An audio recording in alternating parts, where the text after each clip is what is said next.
but your eyes are flying saucers from another planet. Now I'm all for you like Janet. Can this be a real thing? Can I?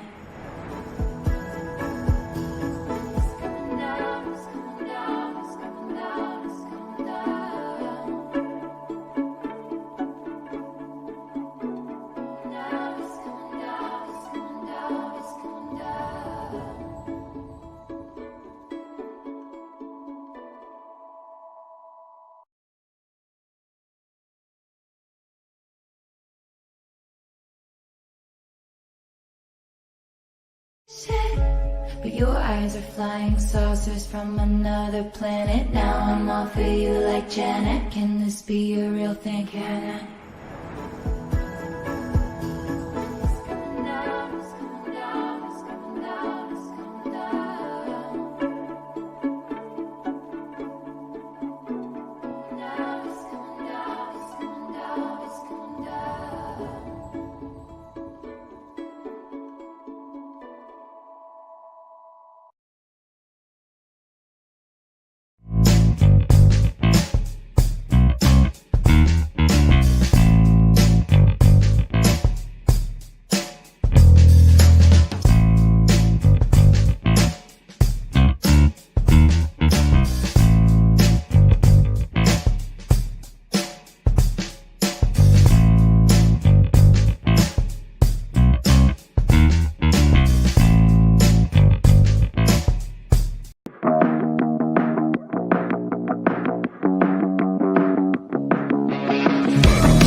The opinions you're about to hear on this show are strictly those of the panel.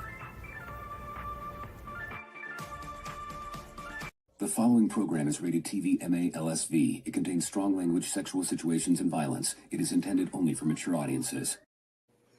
Hello, hello, hello. Welcome to the Friday Night Shit Show.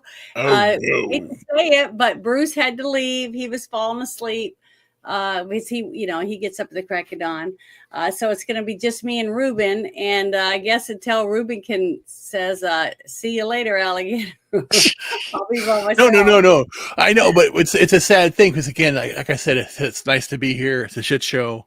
The world's a shit show. It's been a really rough week with a lot going on personally for me, but I'm here. And I didn't even know you were to still be here. One, condolences to your family and what you've been through. You know, when another passing. We did the show last week, but again, it's a shit show. It's for the Friday. We're here, but I don't have alcohol right now. Well, I do have alcohol. Shit, I actually do. Well, I do, but I haven't gone and got any. But maybe I should have. Where to go, man?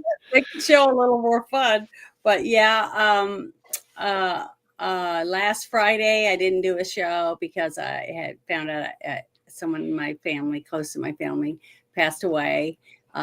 But we knew he wasn't doing very well. He had prostate cancer and a few other problems. And but it's never a nice, to find out that someone passes away. And it just seems like I've had so many friends and family members that have passed away in the last 6 months. And that's really hard to deal with.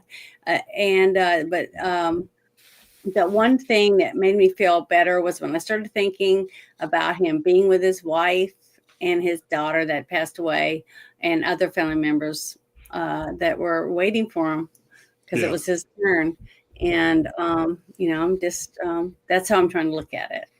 Yeah, and Monday is the actual service.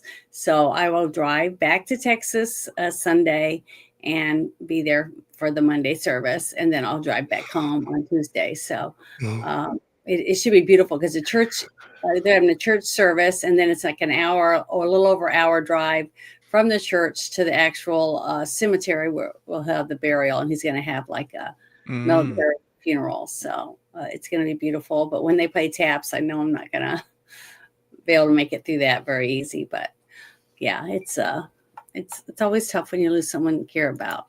Yeah, it is true. Yep. Yep, it is. But at least we're here now.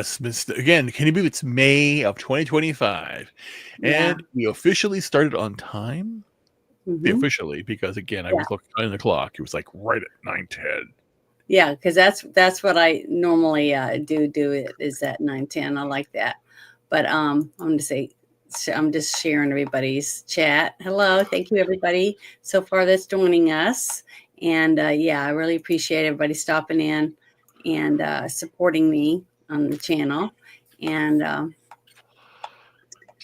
yeah.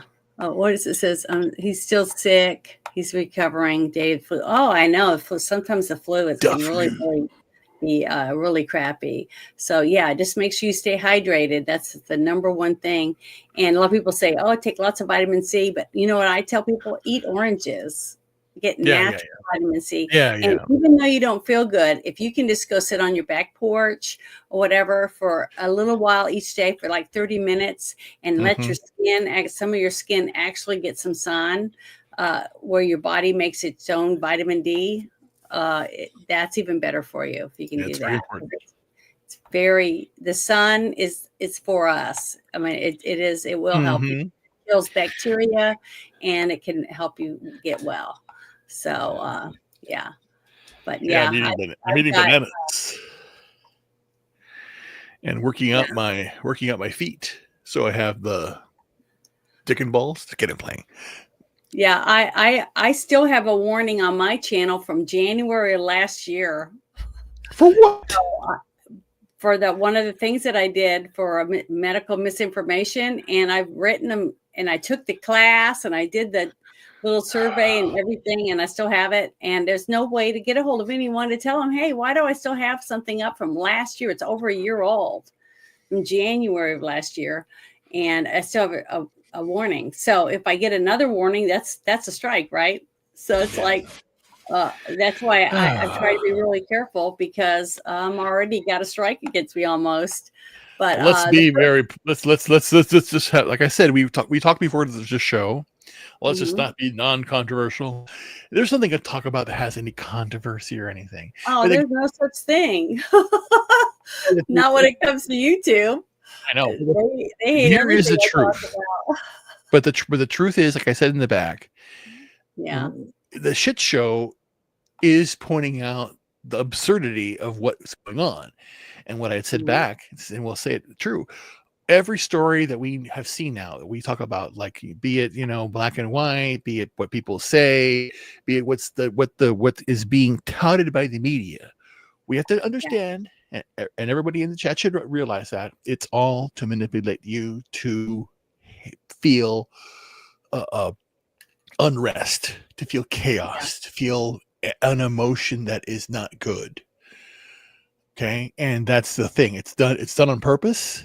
And if once you recognize that they can't, they fool me once, shame on you. Fool me twice, shame on me. So it's done. We've been through all this since 2020. Enough of this crap. Yeah. Well, I wanted to start off by playing something funny, because I like to try to do that. So I got a couple little things I wanted to play that are funny. So here's the first one. It says, bro is fighting for his life. So I thought this was funny, but here we go. Push play. Next to me, guilt is burning, inside I'm hurting, seen I can keep. I'm going to turn off the music so you guys I don't want to get in trouble, but watch this guy. She's having fun, but he does not look like he's enjoying this at all. It's pitiful, isn't it? Blame it on me. Blame it on the night. Oh my God, look at him. His knuckles are white. His knuckles are turning white. I hope he doesn't go up, but watch this guy. And look at her. She's realizing he's not enjoying himself. He's got his eyes closed. And he's done.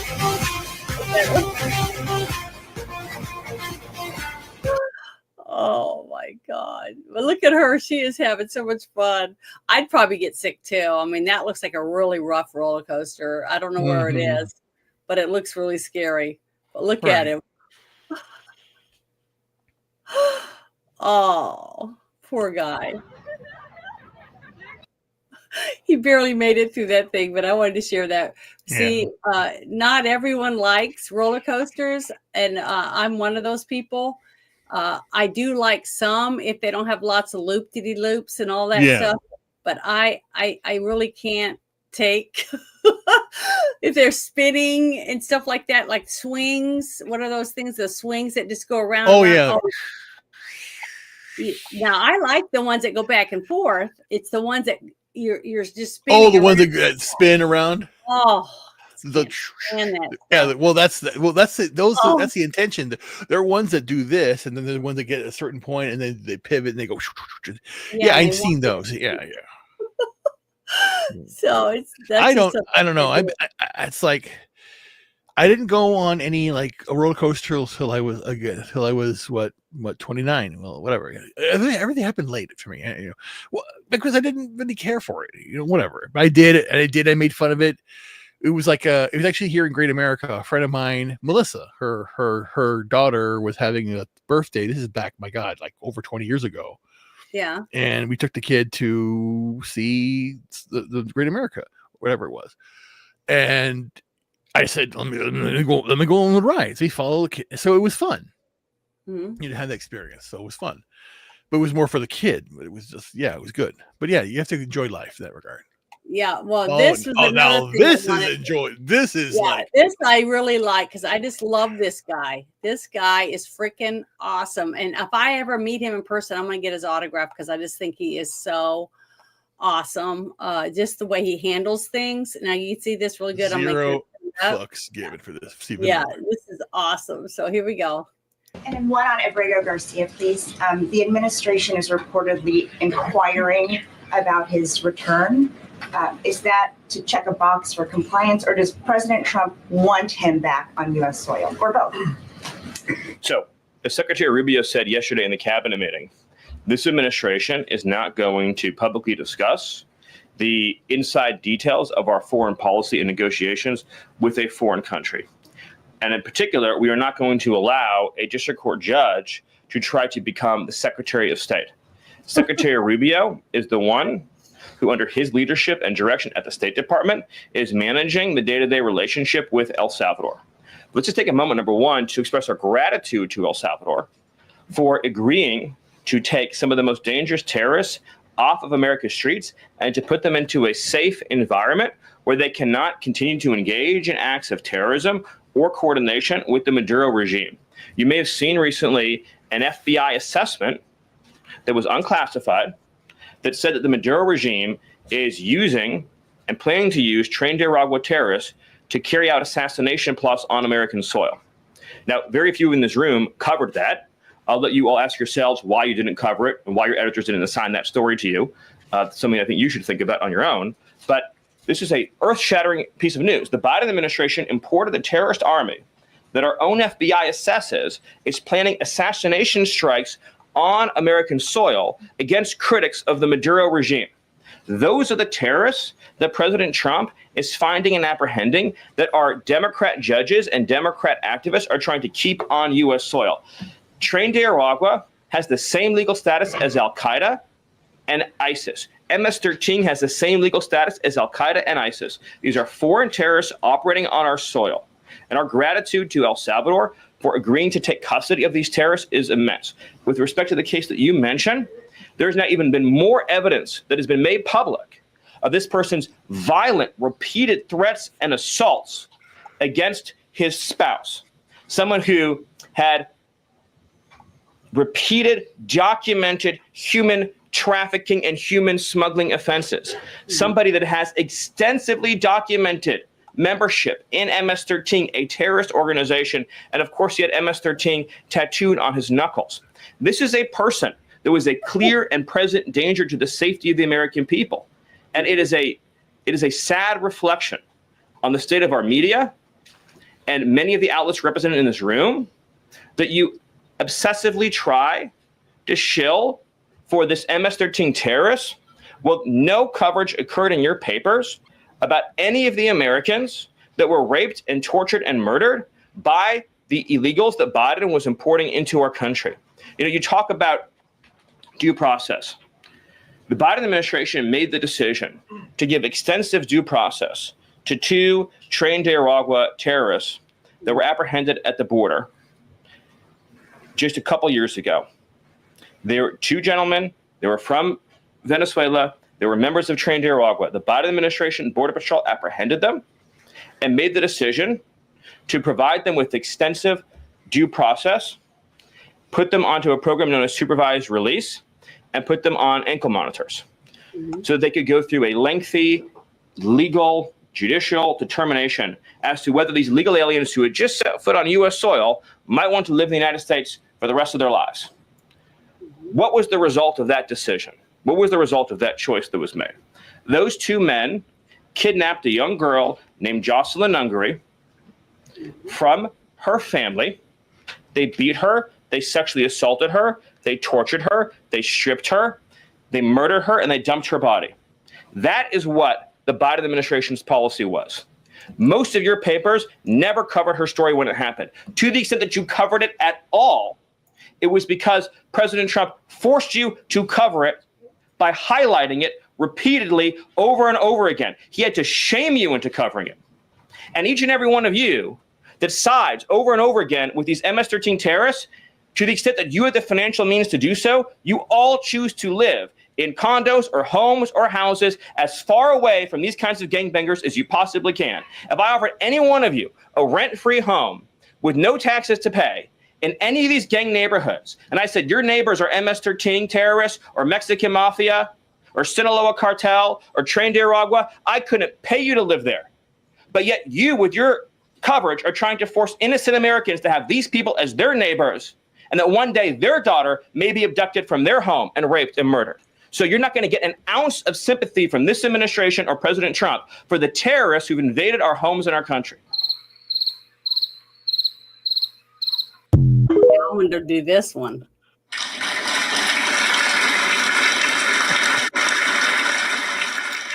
Yeah, but the thing is that I we see that on YouTube or more X or Rumble, but the local news won't show it. They won't cover it. They don't care because they're paid to not. Yeah, but we're at the point now where we're getting the updates regarding payments to the Taliban, child trafficking being done by the U.S. government, which we already knew. Here's a proof, and it's like chirp, chirp, chirp, because they're not saying it. The news is not saying it. So the news is basically all bullshit. Well, I was gonna do this next, but first I got to do this.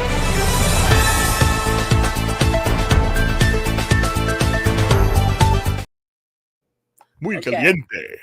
Yeah, hot news. This is hot news. I thought this was freaking awesome because remember I played this a while back after it happened when she accidentally opened the door before she was supposed to.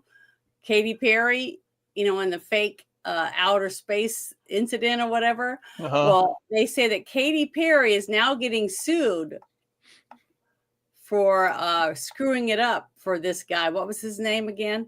But wait a minute. The truth is, how is she being screwed? She just lost her Prime membership. She's being sued. I know. What? I know. In a turn of events more dramatic than a Hollywood sci-fi blockbuster, Jeff Bezos, billionaire founder of Amazon and space tourism frontman, has filed a jaw-dropping $50 million lawsuit against pop superstar Katy Perry. The reason? According to Bezos, Perry allegedly blew the lid off what was meant to be a tightly choreographed, PR-perfect space tourism stunt by opening the capsule from the inside, exposing the entire operation, and turning what was supposed to be a historic moment into an embarrassing media circus. The legal documents filed are nothing short of explosive. Bezos, through his legal team, claims that Perry violated direct instructions and internal protocol, effectively sabotaging the space capsule's grand reveal. In what Bezos describes as a devastating mistake, Perry opened the capsule hatch from the inside before Bezos could make his choreographed external appearance, exposing what he claims was a simulation environment meant solely for visual and promotional effect.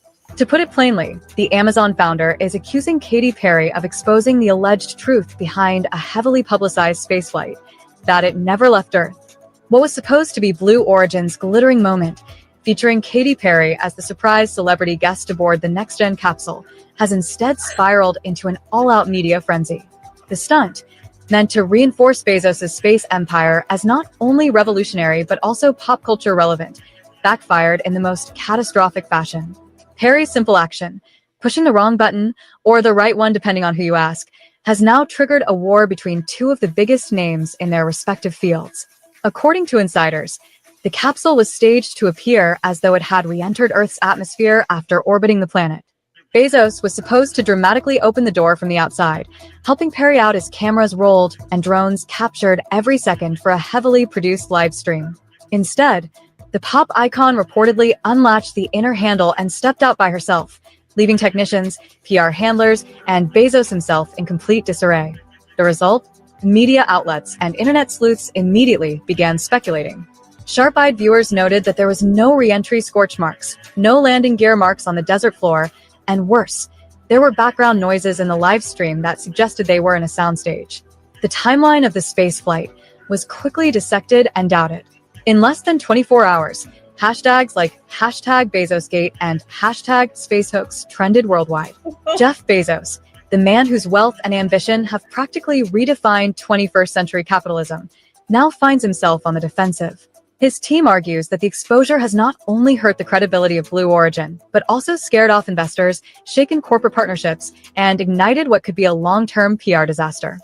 Perry is reportedly lawyering up, and her camp may be preparing to countersue, alleging she was set up as a scapegoat for an already risky stunt that was bound to unravel. Insiders hint that Perry was uncomfortable with aspects of the mission, but was reassured repeatedly that everything was under control. The irony is thick. A pop star unintentionally becomes the whistleblower on what may have been the most elaborate space PR fabrication in history. According to one person close to the billionaire, this lawsuit isn't just about recouping financial losses. It's about sending a message to anyone who might disrupt the narrative. You don't just walk out of $1 billion simulation like it's a backstage tent, the source quipped. As legal analysts dive into the case, many are asking deeper questions. If this was all truly a simulation, was the public misled? Were investors duped? Was it even legal to present a non-space flight as an actual mission? If Perry's move cracked open the door, literally and metaphorically, what else will come tumbling out? As the dust settles, Jeff Bezos is finding himself in a PR nightmare of unprecedented proportions. The billionaire, who once seemed untouchable, has attempted every trick in the book to cover up what was clearly an ill-conceived stunt, but the truth has already leaked out, and it's gone viral. The whole fiasco started when Katy Perry boarded Blue Origin's space capsule. Critics slammed his PR team for attempting to cover up what they described as a blatant manipulation of public trust. The truth was out, and no amount of spin or damage control could undo the growing public outrage. In an era where authenticity is everything, this scandal struck at the core of what space tourism is supposed to represent: a future of exploration, discovery, and adventure. Instead, it had been reduced to a showbiz stunt. Fans who had believed in the promise of space exploration were left feeling betrayed, and Bezos was now the face of a high-profile marketing disaster. Social media users flocked to Twitter and Instagram, sharing memes and videos, mocking Bezos and his company for their failed attempt at space tourism. The #BezosSpaceHoax trended worldwide as more and more people exposed the ridiculous nature of the event. Online commentators and influencers posted side-by-side comparisons of Blue Origin's space flight and footage from major Hollywood blockbusters, revealing how similar they were in style and execution. It was becoming clear that the only thing out of this world was the level of deception. With the lawsuit now in full swing, the battle between Bezos and Perry has taken on a new level of intensity. Many are speculating that Perry may have unintentionally sparked a domino effect, unraveling a larger web of falsehoods about the so-called space tourism industry. The question on everyone's mind is whether this will be the end of Jeff Bezos' dominance in the space race, or merely a temporary setback. While Bezos' legal team prepares to fight for the $50 million he claims to have lost in potential revenue and brand damage, there are growing calls for a deeper investigation into the broader issues surrounding space tourism.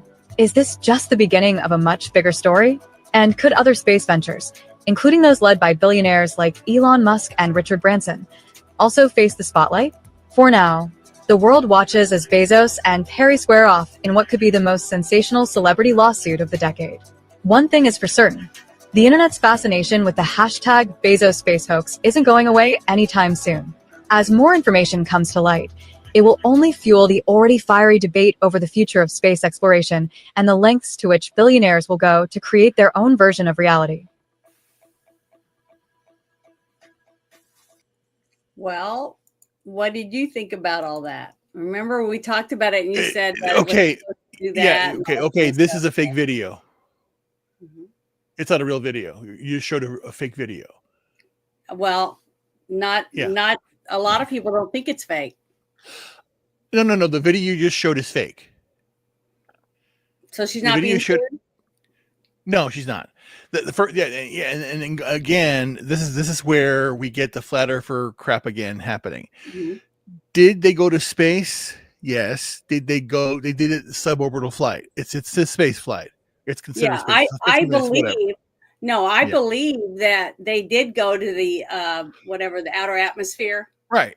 I do believe that. But Right. when I was talking about the whole thing where they were setting it up to make it look like Bezos is coming over and opening the door and all that, and somebody opened the door from the inside, and I said they fucked up. Yeah, they Remember? did. Okay. What the fuck up was with.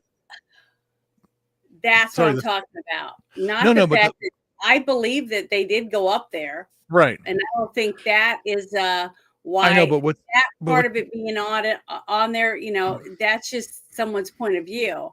But what I believe is that he really is pissed because he didn't get the outcome that he expected because the door was opened beforehand, because immediately it was on TikTok, it was on Instagram, it was Yeah, on but the way it was Rumble done. and all that stuff. Yeah, because again, the way that they did it's set up that they pre-open it for him because he doesn't want to go there and not be able to open it. So Yeah. they open it beforehand for him. Then they do it. So what happened is that it was a mistiming of Mhm. everything. So then people now took that as, oh, space. There's no such thing as space. That's what this proves it. All of this and going Well, through yeah, all these things that they're showing those you. people are going to say that stuff, but the thing is when the night that But I showed it that's- the first time, Yeah. I was saying that was going to cause Bezos a lot of problems because he's trying to start a business to where people will pay him to go up there, just like what happened. Remember, I said I was so excited when William Shatner got to do it that I even Yeah. cried because I was Right. so happy. he Yeah, got but to that's do it. So I do believe that we can do that and come back. Okay. yeah. It's just the fact when you try to set things up and make it look a certain way, instead of just letting it unfold, because nowadays when people can just pull their But- camera out anywhere. I and know, just but share you're yeah. Well, go ahead. that You're not focusing on the right thing.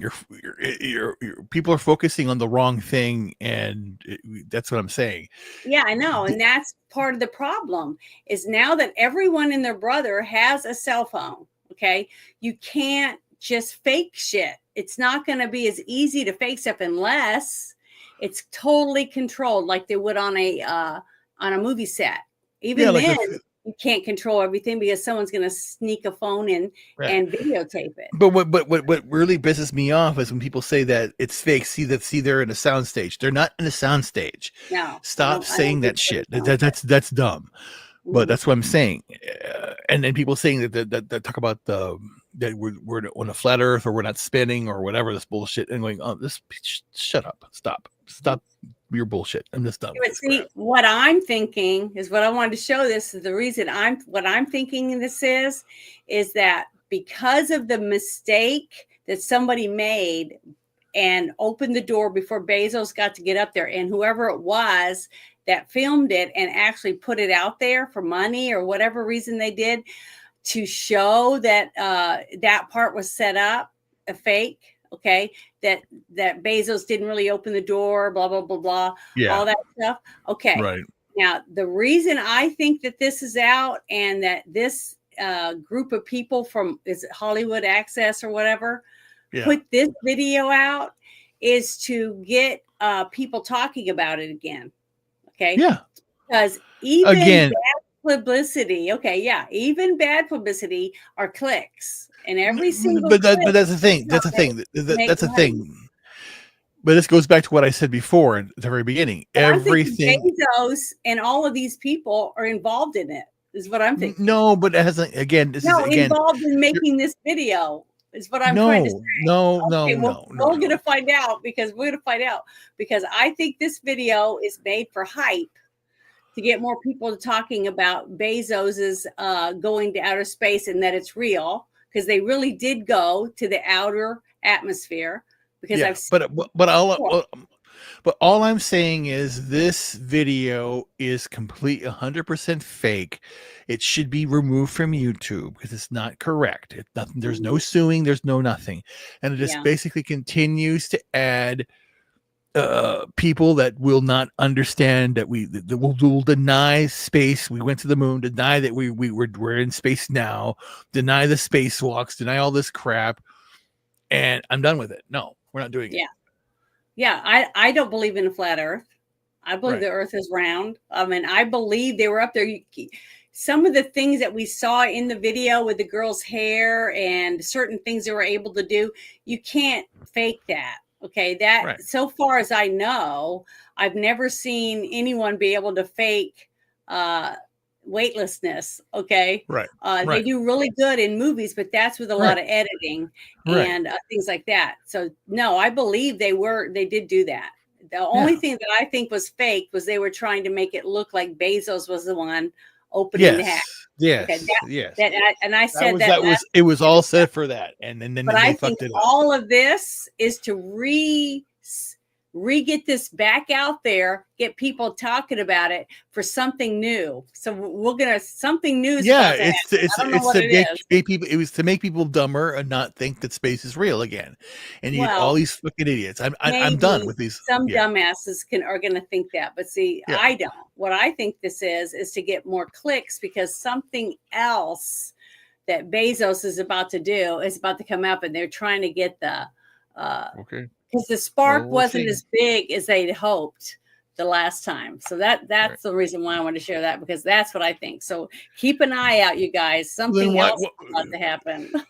This is where, That whole but like as we saw like with Bezos with Rings of Power, all the crap that he did with their Wheel of Time, all that crap there. Mhm. You Yeah. lost $1 billion, dude. You lost $1 billion, and then you did this stunt. You're losing $billions more. It's like he did an all woman crew. It's like you just did the space equivalent of Rings of Power, and no one's falling for this shit anymore. So Yeah, you're and done. the whole thing with all the women, remember I just said that's so old. You know, it's old news to push the whole thing with the all That's girls. that. Oh, look, first women, first all woman crew, first. Who cares? All that is just dumb because unless every person that shot the rocket off in the first place was a woman, then it wasn't real. You see what I mean? Every single person involved in getting it to fly out to outer space would have to have been a woman for it to actually be a woman. Yeah, see what I mean? It's just stupid and it's all a stunt, and hopefully it backfires. But I'm expecting something new. I just don't know what it's going to be, but I'm trying to keep an eye out because something else is coming out. Yeah, but the thing is, they weren't. They're not. They are they astronauts? No. Are they space tourists? Yes. Yes. You were a space tourist. That's all they did. They sat up there, sit in a chair, and go up there, and then float around, and come back pretty. down.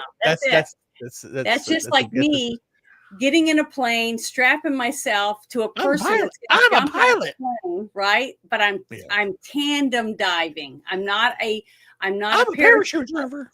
You see, I'm not a parachutist because I'm not doing it myself. I'm not taking any classes or doing anything. All I'm doing is strapping myself to another person and jumping out of a plane. I'm not doing anything. See what I mean? So to me, what they did is exactly the same as that. They are along for the ride. That was it. And they're using Katy Perry's name because Katy Perry's famous, you see, compared to the other girls that were on the flight with her. So I'm confused. we'll see. But yeah, I just thought that was interesting, and I wanted to share it because we had talked about it before, and I said that's going to come back, and they're going to use that somehow. Next thing you're going to say it's 6,000 years old. Okay. Yeah. Well, it's not. It's only a few weeks old, but No. I'm talking about the Earth. Those people that believe yeah, it's 6,000 years old. But It's fucking the next thing I wanted to share, I thought was pretty good. This was my I think it's this one. Let me make sure. Yeah. Okay. Here we go. This is the next one. This is the another Trump win, and I wanted to share it. This little news thing, because it's good to hear some good news when they just do nothing but bash Trump all the time on the news. So I wanted to We share. have breaking news. ABC News and George Stephanopoulos have reached a settlement with President-elect Trump in his defamation lawsuit. The network agrees to pay $15 million as a charitable contribution to Trump's presidential library. ABC and Stephanopoulos will also issue statements of regret as an editor's note to the March 2024 article and television segment that prompted Trump to file the lawsuit earlier this year. Trump sued Stephanopoulos after he asserted in an interview that Trump was found, quote, liable for rape in a civil case, despite the fact that a jury actually determined Trump was liable for quote, sexual abuse, which has a distinct definition under New York law. Yeah, so little tiny things like that, which nobody talks about really, is showing that the media is still very biased against Trump. It doesn't matter what good Trump does, just like what we just saw in the opening thing when he was talking about how they're all just sitting there, crickets are chirping because they don't give a shit about facts. They don't give a shit about truth. They just want to say whatever they're told to say. And that's why when you change a channel, you pretty much hear the same thing on that one, on that one, on that one. They're all saying the exact same shit because they're all had the same printout, to read. And, we're all getting like, oh, it's so sick of it. But it's nice that once in a while find out that some judges are finally ruling in Trump's favor. Little by little, but not as much as we wish we had, but hopefully it'll get a little bit better. But here's another one I thought was pretty good for tonight. Let's see. I think it's, here we go. This is the one I wanted to share with Jesse going to Doge. Did you get to watch that? I saw a little bit of it. I've been doing other things. I did see the interview. It was kind of funny. Yeah, I thought this was really good. I thought we were going to talk about this a little. Tonight, our exclusive look into Doge. Elon Musk was nice enough to invite us into the Eisenhower building last night to sit in on his weekly 10 p.m. Doge meeting. Yeah, they usually meet at 10 o'clock. I'm almost in bed by then. We met the whole crew, even Big Balls, and they showed us how Doge really gets done. We sat back, listened, and we learned a lot, and we hope you do too. Here's part one of our exclusive interview. Elon, thank you so much for bringing us into the meeting here. I'm going to do something no anchor ever does. I'm not going to talk. What? For as long as possible. You're talking right now. I'm going to let you run your meeting, and then I'll interrupt when I'm bored. So take it away. So, like a board meeting. Like a board meeting. Exactly. All right. Well, I guess we normally go around the table, say what do we get done this week? Want to go this way? Sure. No, we start with you. Sure. So actually, a lot of great work in the Treasury this week.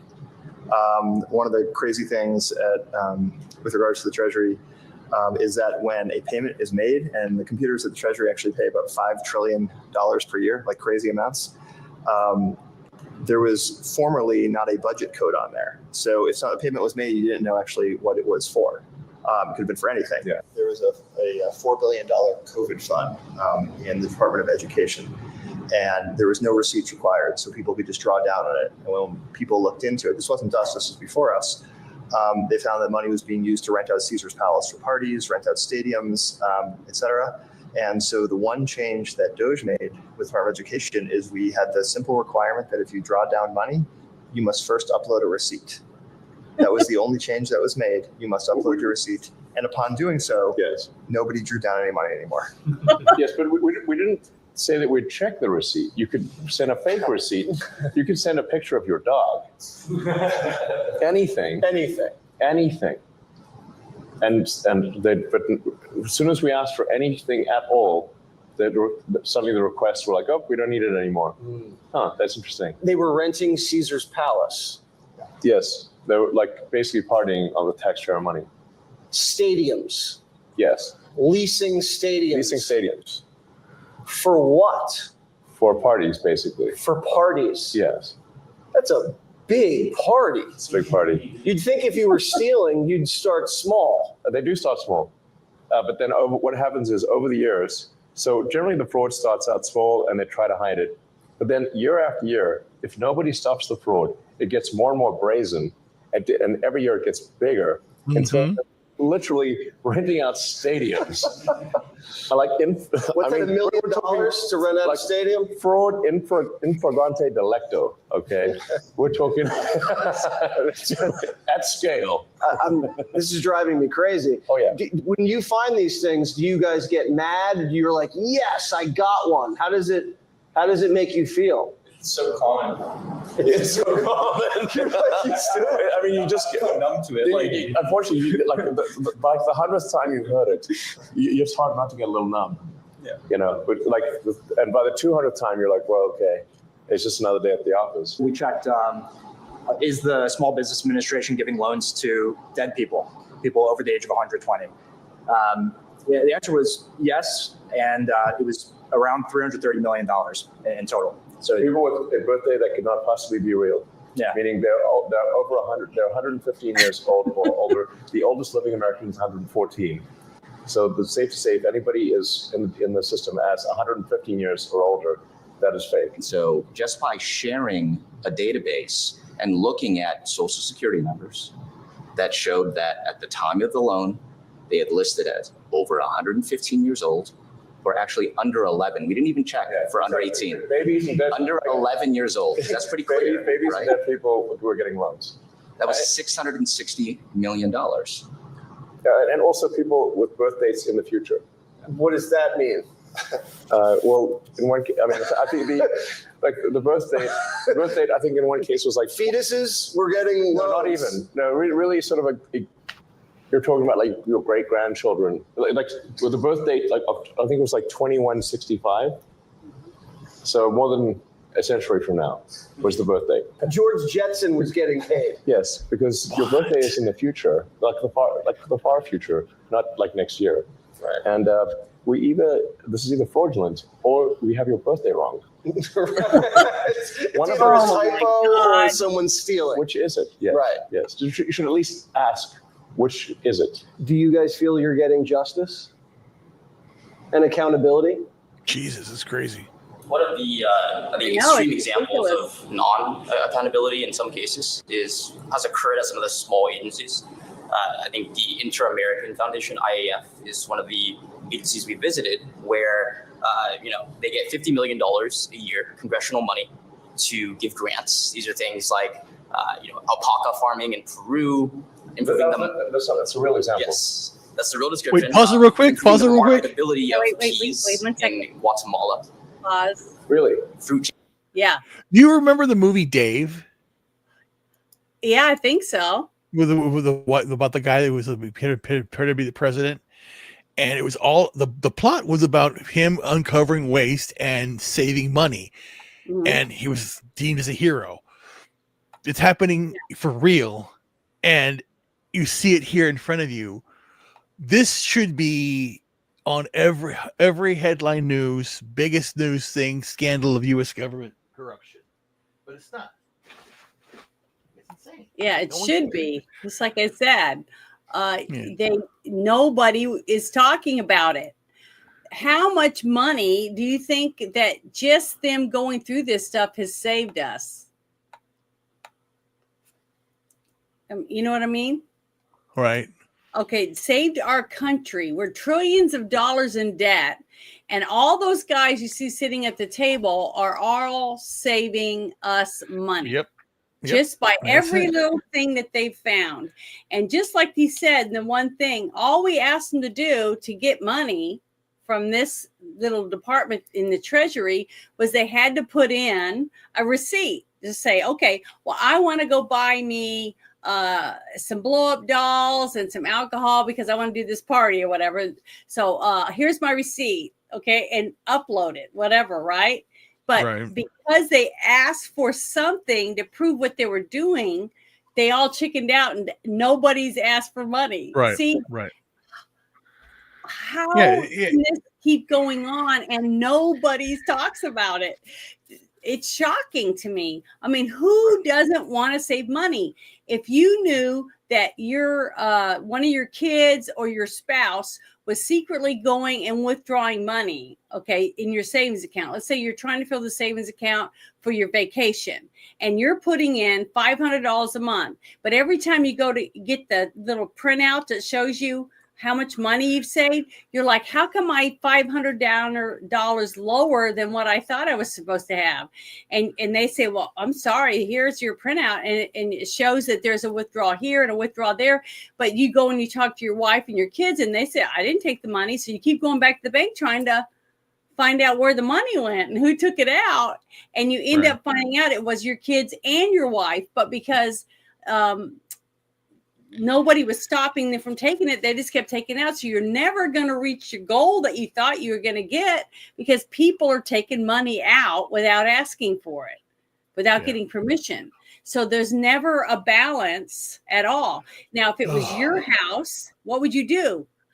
You would do whatever you could and say, stop taking money until we can get this goal. We're never going on a vacation. Okay. So maybe they'll listen. It's not any different with this, at least it shouldn't be. But see, it's not their money, so they don't give a shit. See, they're going to take out all they can get because there's no way for them to be punished for it. Yeah. So that's what's, it's just pathetic to me that they're getting away with it, and how ridiculous this all is. And these are all young people that are just trying to figure out the same thing we're trying to figure out. Why are they taking this money? Exactly. And it's their money too. Every single person at this table is paying taxes too. So it's their money that's being spent by all these people to do whatever they want with it because they've had no leash at all for who knows how long. Correct. Jam. Man. Yes. What? Yeah. So you might expect, in the private sector, a nonprofit to give, 80 to 90% of their money to grantees. In the case of IAF, that was 58%. So the other half goes towards management, travel. What we're defining exactly, I mean, to use an example is that even if you agreed with supporting alpaca farmers in Peru, well, actually, most of the money never made it out of DC. It's going into the pockets of people in the neighborhood. What percentage? They didn't even get to Peru. Right. So what percentage do you think doesn't even get to the destination it's supposed to? I believe the GAO estimates, this is not our estimate, I believe it was on the order of only 10 to 15 cents on the dollar actually gets to the end recipient, whether you agree with that cause or not. So they're just stealing the money before it even gets anywhere. There's layers of stealing. So there's the first layer of stealing, second layer of stealing, third layer of stealing. Subcontractor, peeling the onion. Yeah, exactly. Contractor, subcontractor. It's like peeling an onion. And then maybe, and sometimes it's zero. Just flat, you get to the bottom of the onion, there's nothing there.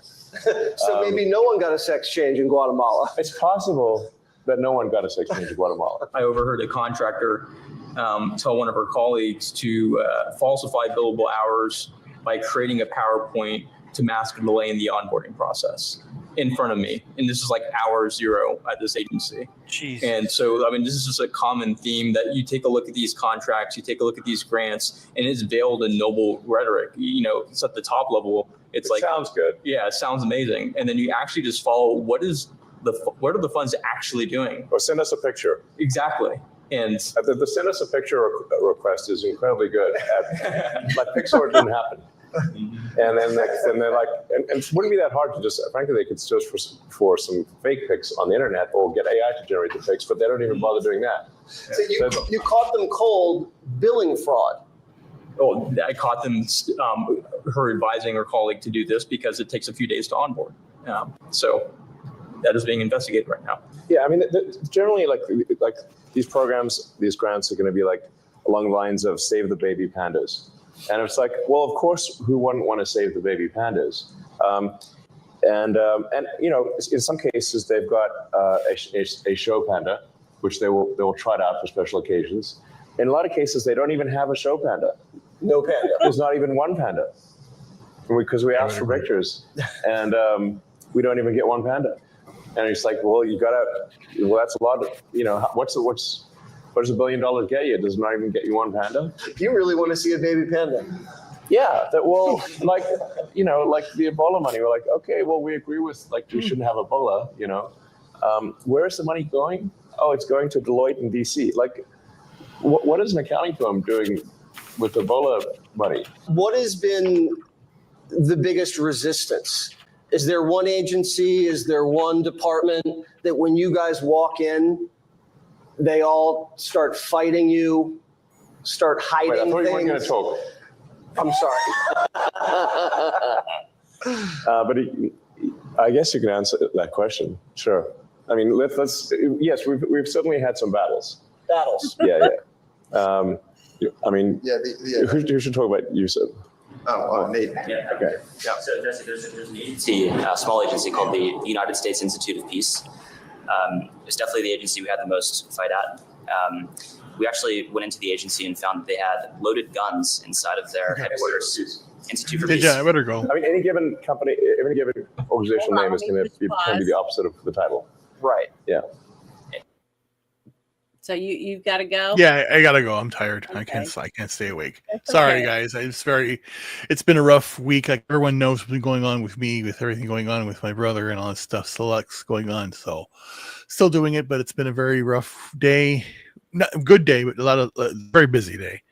But I'm very tired. But follow me on my X account. We're posting more information there regarding his condition and everything that's going on. But keep everybody in your prayers. Stay good, guys, and we'll talk soon. Okay. Okay. Well, you get some rest. Yes. Be good. Bye. Bye. Bye. Oh well, I guess it's down to me now. Hopefully, I won't bore you to death.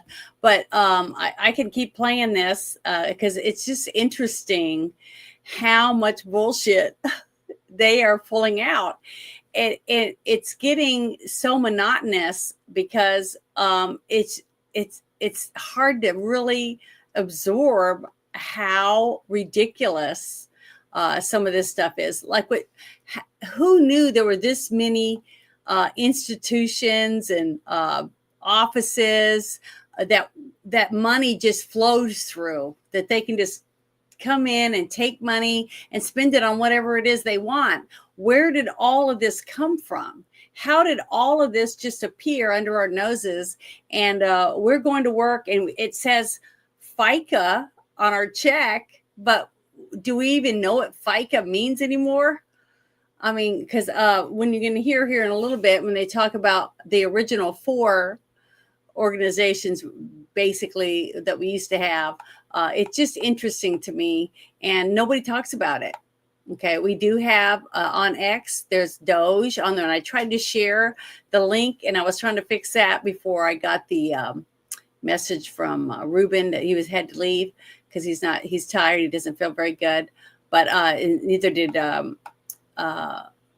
Bruce earlier, and that's right, he had to leave.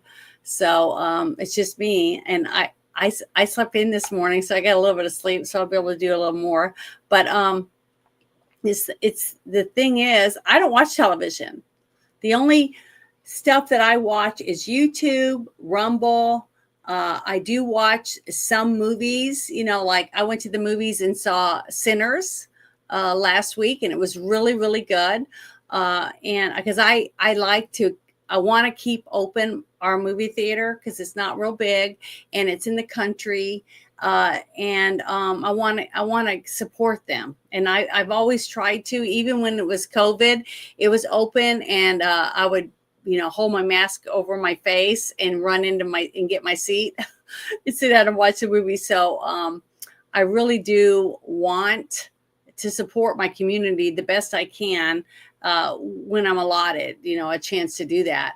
But this is a ridiculous mess that we're in. And I have sisters that don't know anything about it. I mean, they've heard of it, but they don't know what they do. They don't realize what they found. And I asked her, I said, well, don't you even talk about this stuff when you go to your church group meetings and stuff? And they said, no. So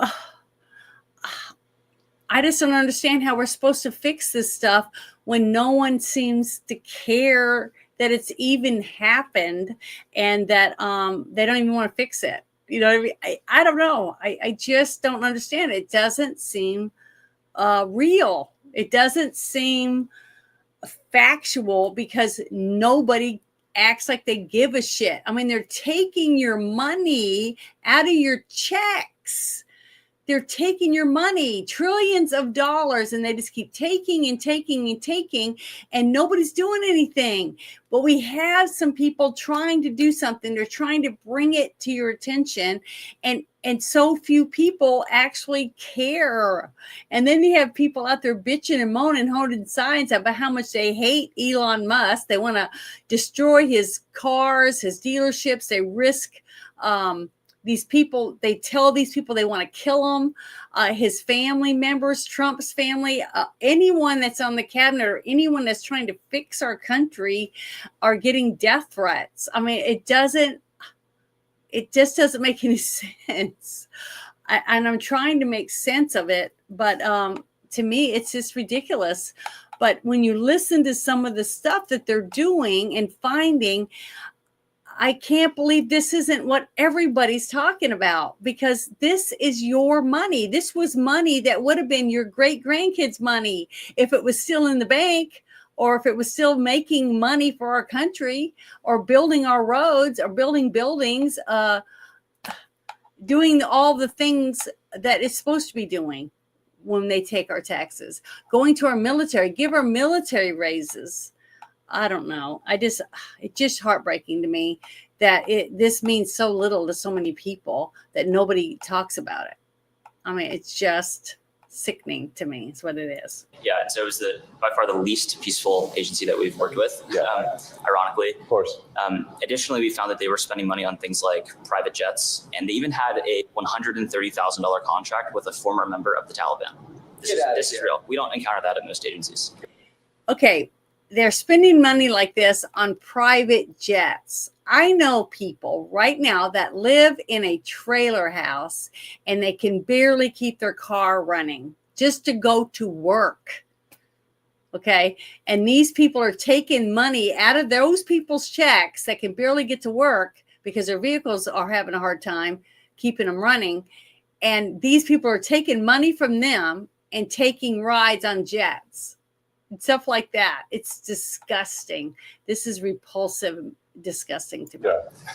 What was the money going to the Taliban for? So as a contractor, they received $130,000 for generic services. And to Elon's point, there was not actually a clear description of what the contractor services were for. But was it for opium? Unclear. Or weapons? Or nothing. Or nothing. or abroad. Or nothing. And you naturally have to ask the question, well, how did we get here? Like when the country was founded, there were only 4 agencies. Today, there are over 400. So there's been a 100x increase in the number of agencies since the founding of the nation. And thanks to President Trump, he's now signed 2 executive orders to start to reduce the number of agencies in the government. And the Institute of Peace was one of them, which is why our team went in to try and understand what was going on. And that's when we found all of the craziness, like the weapons in their armory. We found the payments to the Taliban. So try to hide the evidence. Right. So just a few hours after we got into their headquarters, we found that their chief accountant had actually deleted over 1 terabyte of accounting records from several years. So you'd have to ask the question, well, why would somebody do that? And the Doge team, fortunately, was able to recover that data with the help of a few great employees at the Institute of Peace. And I think the most troubling thing was they received $55 million a year from Congress, and any money that went unspent, instead of returning that to Congress, they would sweep it into a private bank account, which had no congressional oversight. And that's what they would use to fund things like events at their headquarters and the private jets. And so I think it's a great example because most Americans don't know what's going on at a lot of these smaller agencies. And this is, I think, the most extreme case of some of the wasteful spend that we're finding. So the agencies are hiding money from you. They're sending it to the Taliban. They have loaded weapons in the department buildings. At the Institute of Peace. At the Institute of Peace. Yes. That's right. So this is a cover-up when you guys roll in. And this one, yes, a cover-up. Yeah. It's a cover-up. They did delete a vast amount of financial information. That's really a definition of a cover-up. Isn't that illegal to delete evidence? Yes. Shred documents? It is. It's certainly illegal to delete accounting records that that Congress would certainly want to know where the congressionally appropriated funds are going. And when he said that, isn't it illegal to shred documents and stuff? Isn't that what Hillary Clinton did? Hillary Clinton shredded documents and beat up phones and bleach bit stuff and everything. And what did they do with her? Nothing. So I don't know. It's this two-sided government that we've had for so long, where one side can do anything they want to anyone they want, as we're seeing with all of the Epstein, the Diddy, all the stuff where people can just abuse children, traffic children, do whatever they want, and nothing happens to any of them, except the emotional breakdown and damage of young people's bodies and minds. They don't care about that, but don't dare put somebody in jail for committing a crime because they got the right letter next to the name. Stuff like that, I think, is disgusting. That's what all this is proving to me. From taxpayers. When you catch them going Hillary style on their computers, do you refer this to the Department of Justice? In this case, we did refer the evidence in the accounting example to the FBI and DOJ. We were proud to do that. So yes, we did. Resistance has shown up in some very surprising places. So for example, the famous fork in the road email, the deferred resignation program. So this was a program where you could resign from the government, collect pay and benefits for the next 8 months. Probably the most attractive separation program ever in human history. And the resistance actually came from the outside, with people saying this is a trick. And I heard somebody refer to it as an apple with a razor blade. And no, this was just a really juicy apple, caramel dipped apple. It was that good, but people were talked out of taking it. And now what started to happen is we did have about 80,000 people take it. And now those folks who did take it are on the beach, or they've moved on to a new job and they're still getting paid. And so now we're starting to offer Fork 2 and Fork 3, where people can see that someone's eaten this apple and it was actually really tasty and good for them. Is Doge just getting started? This is a long-term enterprise? It's a long-term enterprise because if we take our eye off the ball, the waste and fraud will come roaring back. They can Doge when Democrats get back in power. Yeah. Well, I think some of the things that, like, we're trying to have it be such that the funding is removed, so the grants are gone. So there's a lot of work required to restart the waste and fraud, and that will at least slow it down. Elon Musk shows primetime the cave, the money faucet, and the Stone Age phones. Right back. Well, right here, I want to stop for a second. I mean, if you think about it and you look back when Obama was president, he supposedly the one who started the Department of Government Efficiency. Okay, they were talking about this off and on since all this stink started with Doge, and he put Biden in charge of it. Right. So Biden and all his people, mostly his people, I guess, because Biden didn't even know who he was most of the time. And he was just going downhill. And if it wasn't for all the drugs, he probably wouldn't even been able to walk around and do stuff. We're finding out that they knew about all that, too. And they covered that up. They're pretty good at it. Democrats are really good at taking other people's money and doing what they want with it and not get caught. Keep doing it, because Republicans don't do anything. We have weak Republicans, basically, and it's pathetic. It really is pathetic, because remember when Trump's first 2 years in office, when he was elected, he had all the people he needed to pass stuff, and they kept saying, when they were running, right? When Trump was running, oh, we're going to get rid of Obamacare. We're going to get rid of this. We're going to get rid of that. But what did they do? Nothing. They barely passed anything. And Trump had to do most of everything with executive orders. And that was before we got slapped upside the head by COVID, right? So COVID took a big chunk out of everything that Trump had planned on doing and forced all of us back in our homes where we belong, right? Unless you come out and get your jabs or whatever. But the thing is, it worked. Okay. And what happened? We got another president that was able to get in office because of whatever, however they did it. But they were able to get in and man, they had that thing cranking. Phew, shoo, shoo, shoo. They're cranking that thing going, money going left, going right, going everywhere except to the people, right?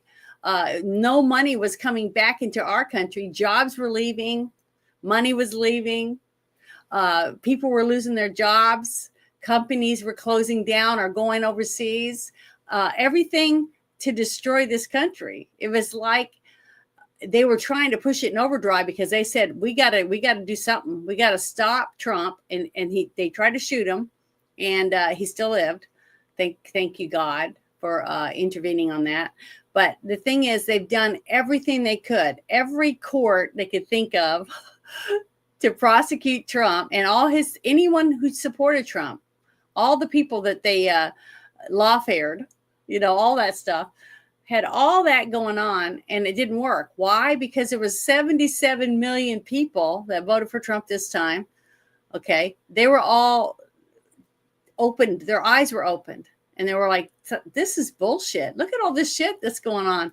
There's got to be something we can do. And more people were signing up to work the polls and trying to get people registered, trying to get more people to understand certain things that were going on and that we got to do something about it. And they were going into their towns and in their states and trying to make a difference, right? But so much has been pushed under the rug that when you pull the rug back, like when you go into a house that somebody had for 20 years and you're buying it, right? You got to pull the carpet out and put new carpet in. There's a lot of dirt and crap under there, isn't there? And that's where we're at. We're ripping the carpet out and we're finding all this crap that has to be cleaned up before you can put new carpet back. Because you don't just take the carpet out and put carpet on top of it with all that nasty shit under there, right? Why? Because it's just going to make the new carpet nasty faster. And basically what they're trying to do is clean this up so that one day when we have great grandchildren of our own, there's something for them. There's freedom. There's jobs. There's medicine, and there's food. All the things that we should have in our country to be self-sustainable, we should have that. But the way we were going, we were basically selling off everything, our farmland, our rights, our churches. We're giving away everything to other countries and filling ourselves up with a bunch of people that hate this country. And if we don't fight for her, guys, it's gone. We'll be handing another country to our grandchildren and our great-grandkids one day if we don't keep fighting for it. So, yeah, we need to definitely stay on this and not let this be our legacy.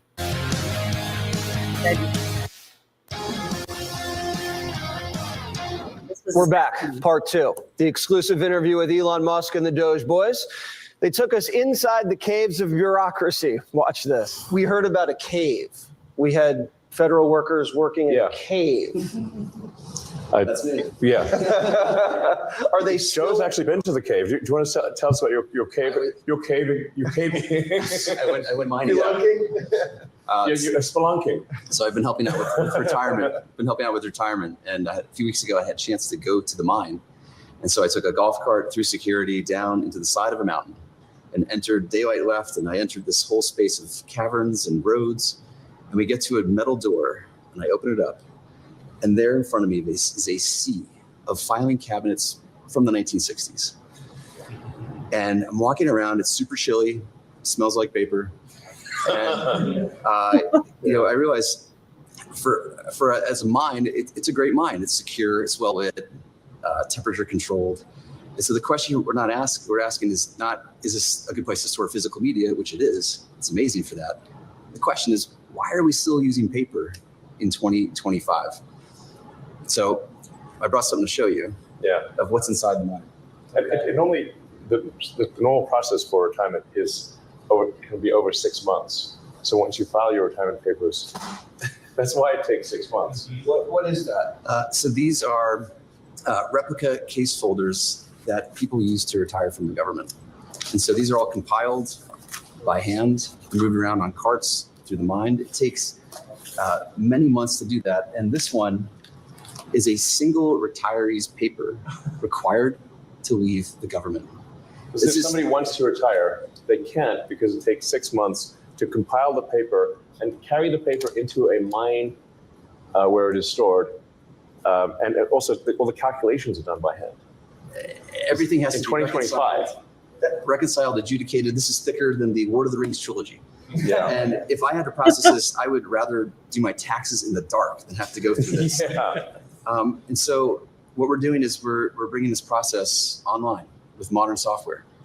And I'm excited to share that as of tonight, we have 25 retirees going through an entirely online retirement process in the government for the very first time. It sounds so simple. Yes, and it's great collaboration with Retirement Services inside OPM. So this has always been their dream, and we're just here to help accelerate it. That's a pretty fat stack. Was that Kissinger's? The record is almost, several shopping carts. There's a whole pallet for one retiree with 27 boxes of paper on it. For one guy. That's the record. I've seen it with my own eyes. Yeah, it's certainly, and it also frees up people, because we shouldn't have over 1,000 people carrying paper into a mine. That is not a good use of people's lives. So there are many other things that they could do that would be far more productive than carrying paper into a mine. If you were to say, we have iPhones, does the government have pay phones? Like, how prehistoric is this technology? Oh, yes, it's very sorry. It's very prehistoric. It's like Flintstones. It's Flintstone level stuff. It's so prehistoric.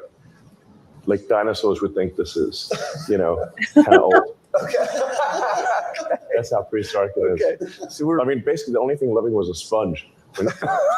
That's how prehistoric it was. Okay, so we're leaving the Stone Age and we're moving into the Golden Age. Pre-Cambrian era is what we're talking about. Okay. There was a story I heard about mules. There were mules delivering mail to the bottom of the Grand Canyon.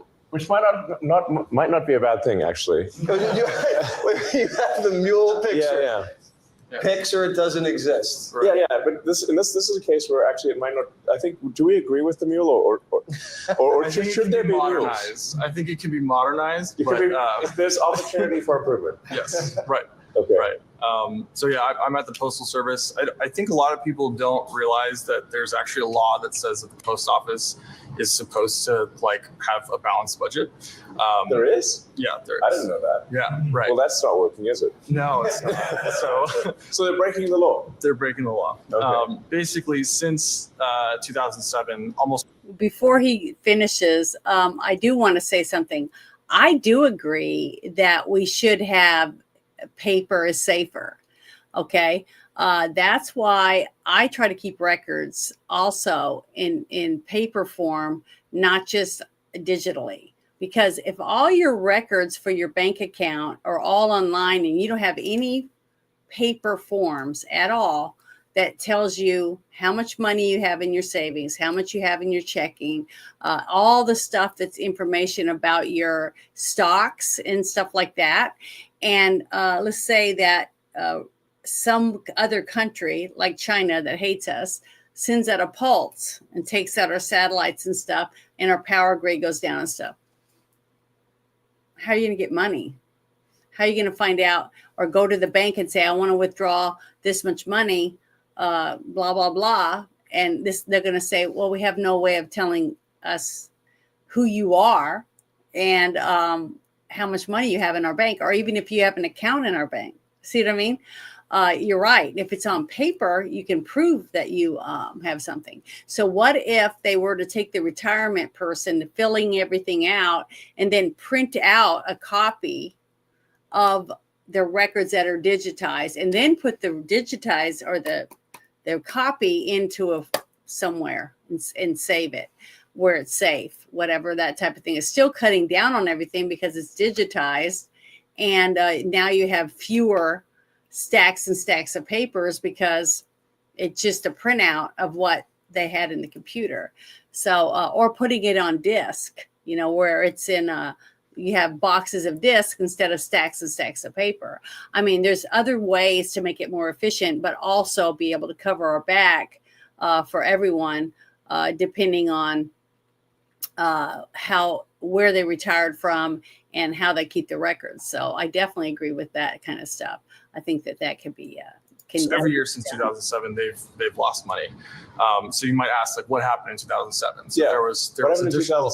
Yeah, there was additional regulation that went into place that essentially crippled them and put them down this like not good path where they essentially are stuck in the past as well as bleeding money left and right. So like it's great, and we appreciate that the postal employees are willing to go to the hardest parts like in this country, but we think that we can modernize it and help them become profitable. Right now, last year they lost $9.5 billion. Wow. Yeah. Serious money. We finally meet Big Balls. Up next.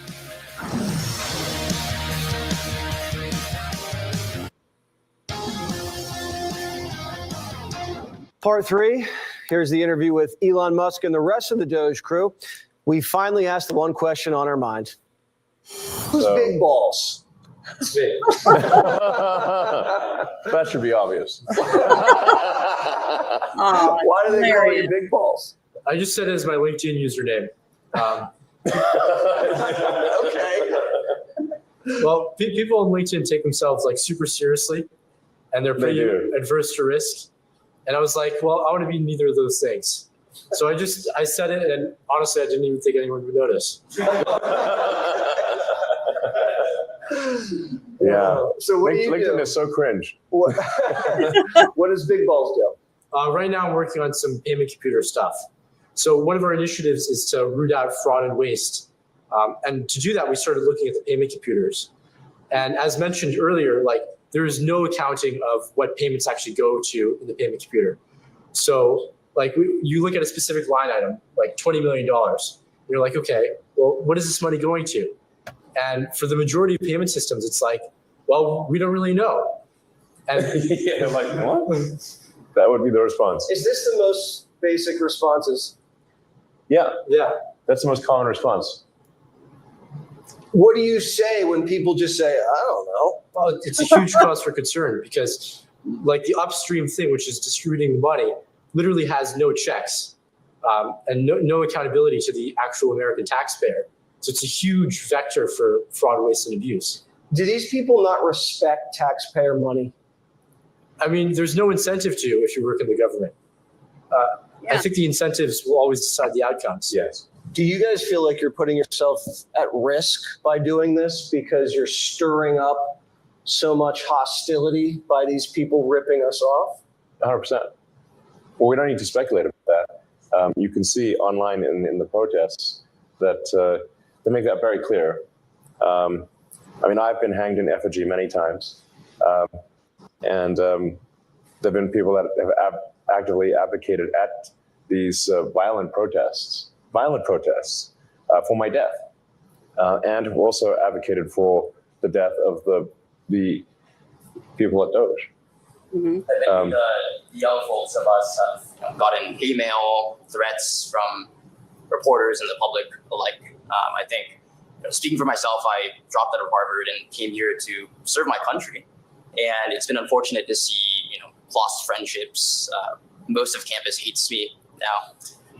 But I think fundamentally, I hope people realize through conversations like this that reform is genuinely needed. And if there's one, I think this is important to say, if there's one group of people who really have a shot of success, it's the people here. They're up until 2 a.m. Monday through Sunday. Doge does not recognize weekends. We're working all the time. What inspired you to drop out of Harvard to do this?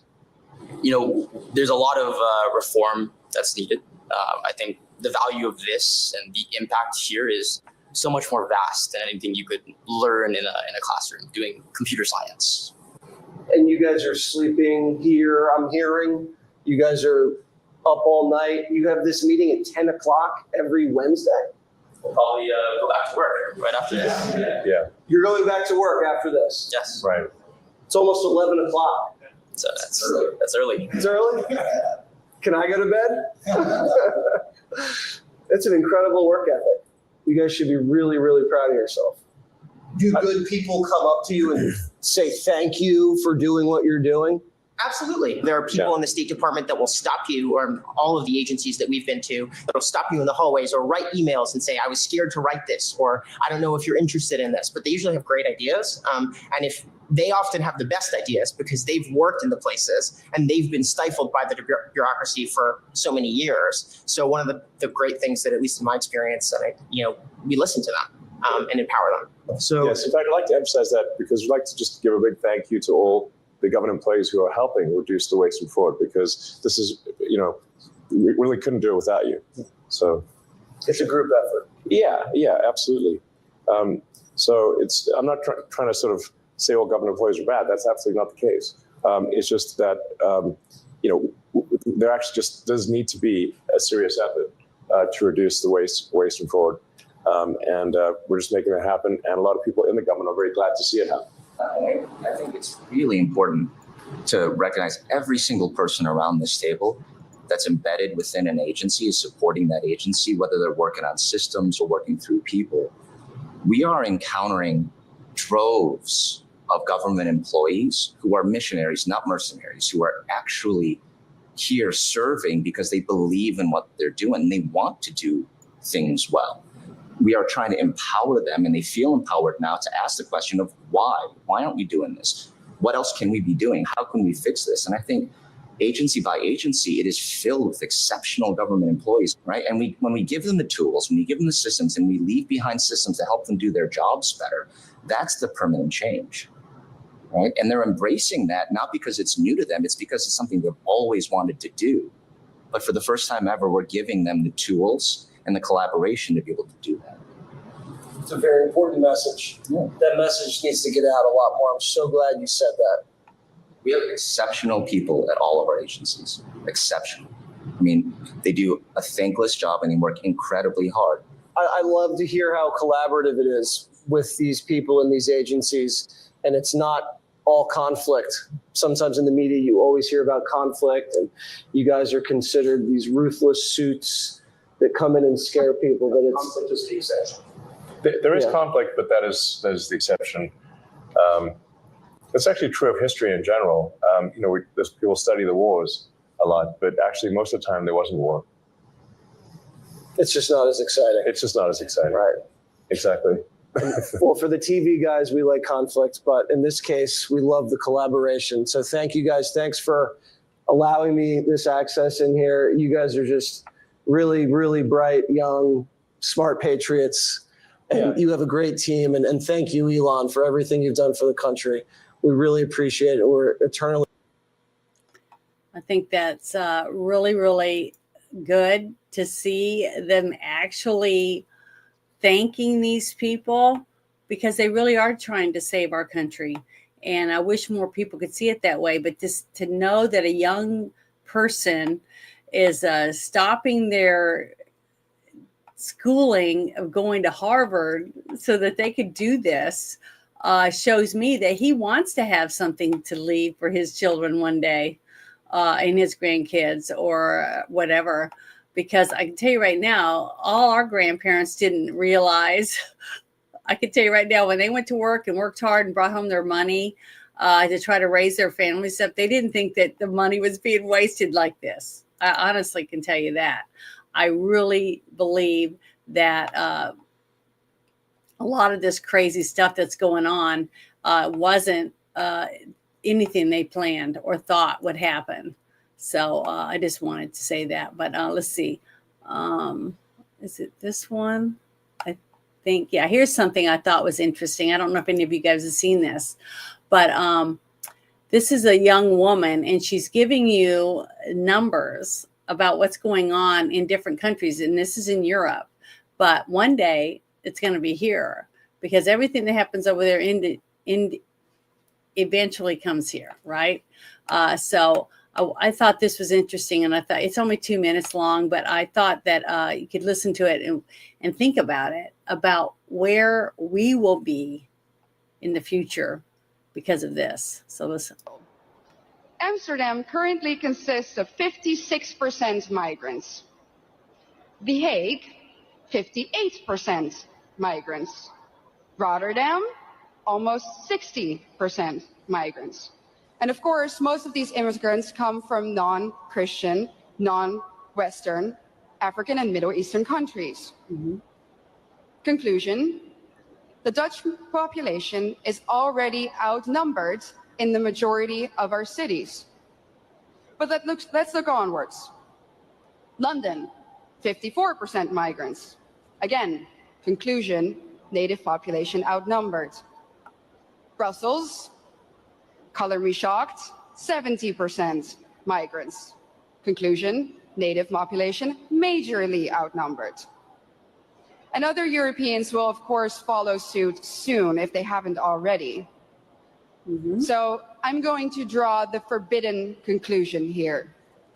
The Great Replacement theory is no longer a theory, it's reality. And what's interesting about replacement is that the establishment will either deny its existence, or when they admit to it, they say that it's a good thing that the native European population is soon no longer a majority on its own continent.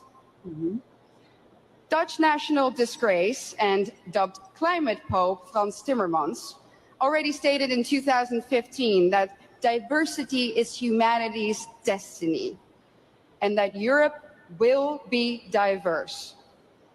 And of course, by now, I think we all know what they mean with the word diversity.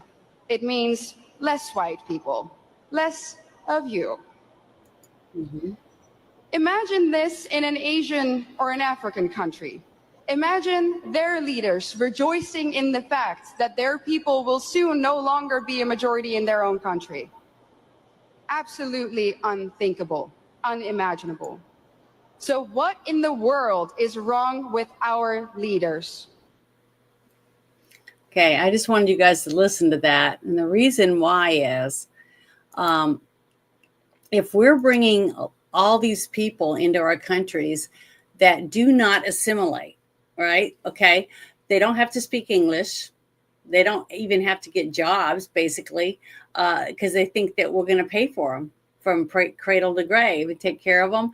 But the whole time, they're not the same religion as we are, or it doesn't really matter, I don't guess, if they don't try to force their religion upon another.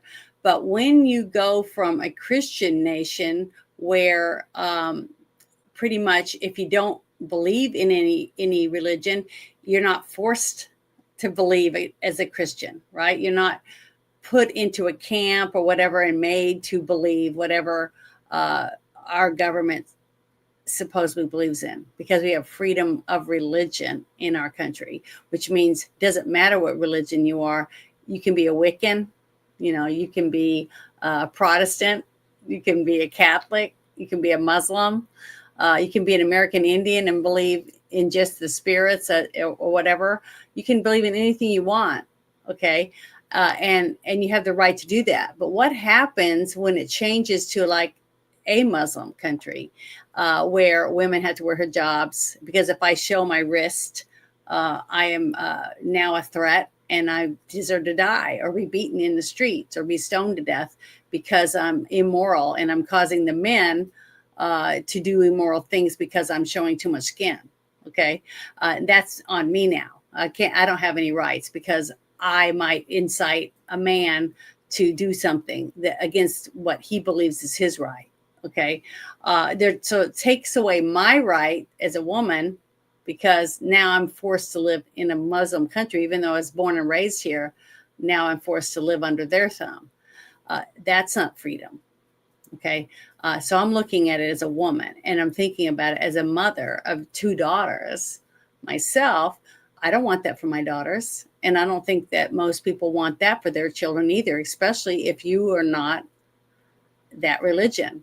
And my religion doesn't force anyone to believe what I believe. So I don't know. This whole thing about going in and taking over countries, which is what they're doing, made me start looking around and seeing, wow, how many mosques there are coming up here, there, and everywhere in every single state. They're now in a lot of cities, they're doing the 5 times a day where they do this horn and people have to get down on the ground on their little rugs and do their prayer, which is fine. But when you do it in the middle of somewhere and you're stopping people from going to work, or you're stopping people from driving, or you're stopping and impeding other people's lives, that's no longer freedom for the people who don't have that religion. So it isn't right for any one person's religion to take over another person's religion. And it's not right to push other people out of the way simply because they don't believe the same thing as you do. You know what I mean? So you should have the right to do that in your own church, not out on the street, and not where everybody in their brother in the town have to hear your sirens going off. Now, I live in a state where we have sirens every Wednesday at noon. And it's emergency sirens for like tornadoes, other disasters or emergencies that might need to be known. When we hear that siren, we know that something's happening, right? And certain procedures of things you have to do. But if you had to hear that 5 times a day, every single day, I don't think that's fair. I don't think that's fair to the people who don't want to hear it. It's just like if I smoke and I go and sit by you in a non-smoking area and I smoke anyways, and I blow my smoke all over you, I'm forcing you to have to breathe in my smoke against your will. That is wrong, and I should get in trouble for it because I don't have the right to do that. But if we don't do something to keep our rights, we're going to lose. And the people that are taking your rights away, they're going to be happy, but you're not going to be happy anymore. So we need to start looking around and seeing what's happening in our towns and our communities and in our states to make sure that we stay free and we fight for everyone to have freedom. And I just thought that was important. That's why I wanted to share that. But here's another thing I thought was pretty interesting when I saw it come across my timeline. Let me see if I can make sure I got it. I think this might be it. Oh, yeah, this is another one. It's good. So here we go.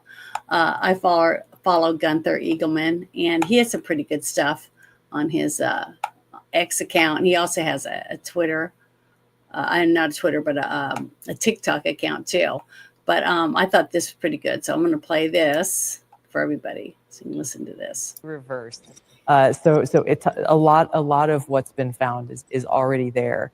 But the thing that we are working with Jay Bhattacharya, the new NIH director, on with, as well as Secretary Kennedy, is looking at the gain of function research that in the case of the Wuhan lab, as well as many of these other biolabs around the world, was actually U.S. funded and leads to this dangerous kind of research that in many examples has resulted in either a pandemic or some other major health crisis. Well, let me ask you specifically, because we already know that EcoHealth Alliance was partnering with this Wuhan lab to do gain of function research. That's right. We just have never been able to have somebody say, it was that exact experiment that led to this COVID bug.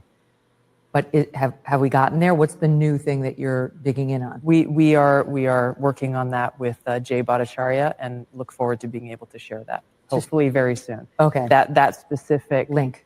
Correct, between the gain of function research and what we saw with COVID-19. I mean, that would be extraordinary because just so the audience knows, if that's true, if it was Peter Daszak's research with the Wuhan so-called fat lady that caused this pandemic, then we did fund it. Then Anthony Fauci helped fund the pandemic. The He was thing in that charge of he fighting. denied over and over and over to Senator Rand Paul's questioning.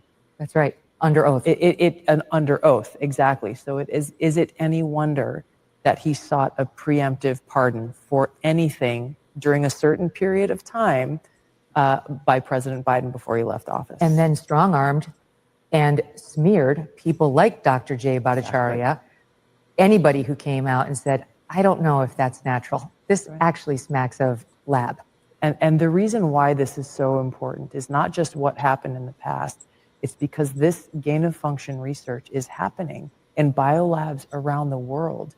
I got attacked, and I think you saw this, we've probably talked about it on your show before, when I warned against US-funded biolabs in Ukraine when the Russia-Ukraine war kicked off for this very reason. Who knows what kinds of pathogens are in these labs, and if released, could create another COVID-like pandemic. And for that, I was called a Russian asset. You're, trumpeting Putin's talking points, all of this nonsense, simply for speaking the truth and stating facts that, by the way, are still on U.S. Embassy Ukraine's website today about how the U.S. has funded these biolabs in Ukraine.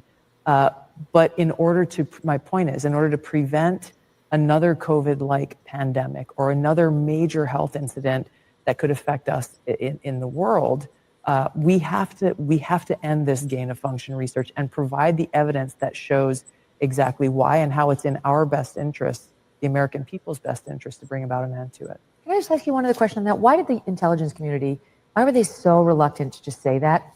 Under Joe Biden, it was split. The FBI eventually said, well, we kind of think it was the lab, and Department of Energy said lab. But then the other agencies were like, no, we think more natural origin, long past the point when it did not look like natural origin. They tested 80 or 90,000 animals. They never found this version of the virus. So what was going on with the intel community there?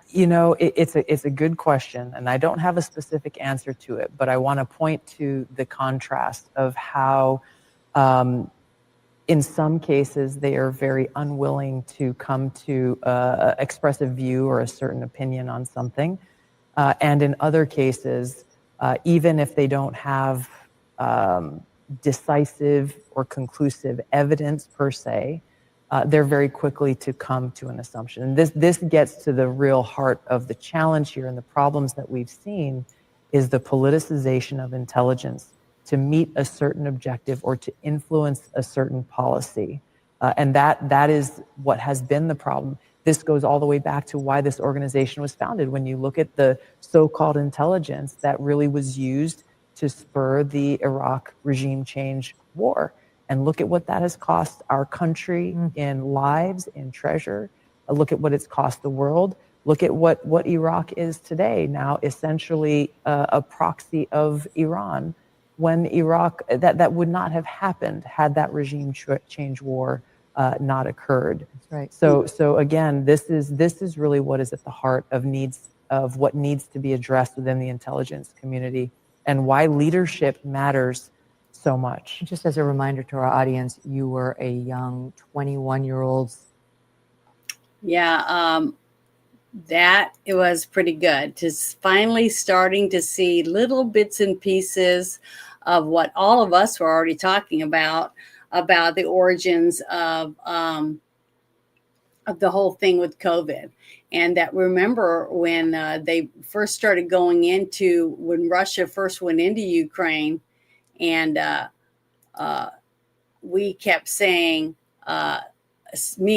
people like me were saying that we thought it was interesting how Russia didn't just carpet bomb people and stuff like that. They went into six strategic areas. Now, why would they do that? Unless they went in there thinking there was a threat of something. Because remember, during the the Cuban Missile Crisis, when Russia was trying to put missiles in Cuba, and we said, hell no, you ain't doing that, because that's too close to our border. It's too close. We wouldn't be able to defend ourselves if they decided to strike a bunch of missiles from there at that close of a distance. So we said no, and we threatened them, right? And it worked. So they removed them. But the thing is, why would we have the right to do basically the same thing to Russia by right on their border, basically in these labs, putting a deadly virus there, knowing that it's going to probably leak out and it could kill millions of people and go flying through the air or whatever. So to me, they had the same right to defend themselves as we did during that. I'm not saying I'm for Putin hurting people or whatever else, but the thing is that every country has the right to defend themselves from another country, and we do it. So why wouldn't we give the same right to another country to defend themselves from another country? So I don't know. I just wanted to share that because we don't hear that enough. We're not hearing anybody really tell us the truth about what we already suspected, and to let us know that it's no longer a conspiracy theory, that it was made in a laboratory and that our country was involved in making it. And I think that's important.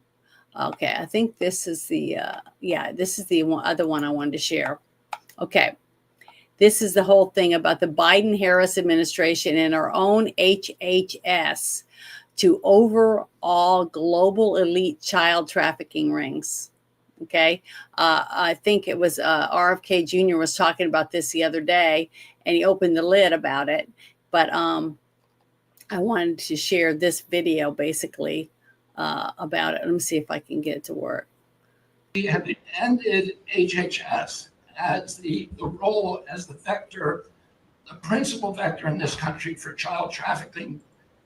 And during the Biden administration, HHS became a collaborator in child trafficking and for sex and for slavery.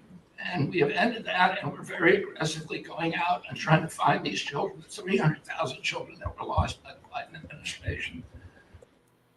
See, that's terrible. And we've been talking about this for a while, at least I have, because I'm a huge advocate for anyone who's trafficked. I don't care if it's an old woman, old man, young boys, young girls, anyone.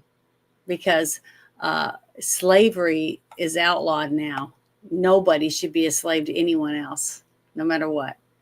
And any person that keeps a slave should be prosecuted. And anyone that would abuse children in that method, using children for sex slaves, is not somebody that can ever be rehabilitated. Okay? That isn't someone you can give a slap on the wrist and just put them back on the street. I mean, you just can't. We have to be able to protect our kids. Even if you do not have children, without children, we no longer exist. Because once we all die off, there's nobody left. Is that how we want to end? We want to just end one day, the last person dies alone? It's just like what happened with that movie with Tom Hanks on the island. He's all by himself. And when he dies, there's no one left. You're the last one.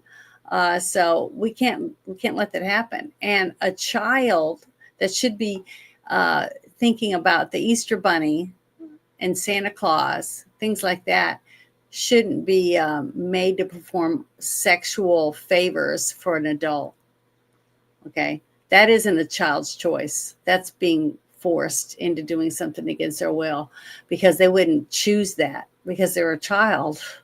They don't understand what they're being forced to do. And I'm telling you that's got to end. We've got to start fighting for our kids. And I'm just sick of it. I'm so sick of seeing it and reading about it and seeing how little time these people get.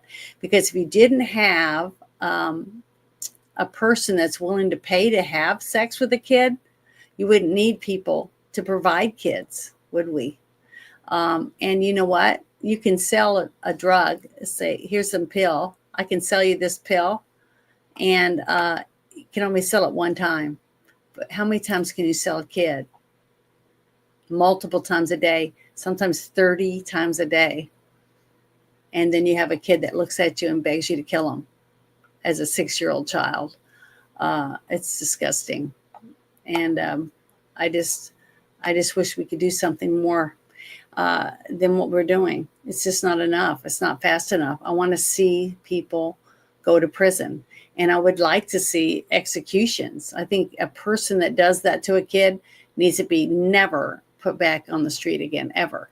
They should never get out. They should get life in prison forever until they die of old age or whatever, other reason they might die in prison.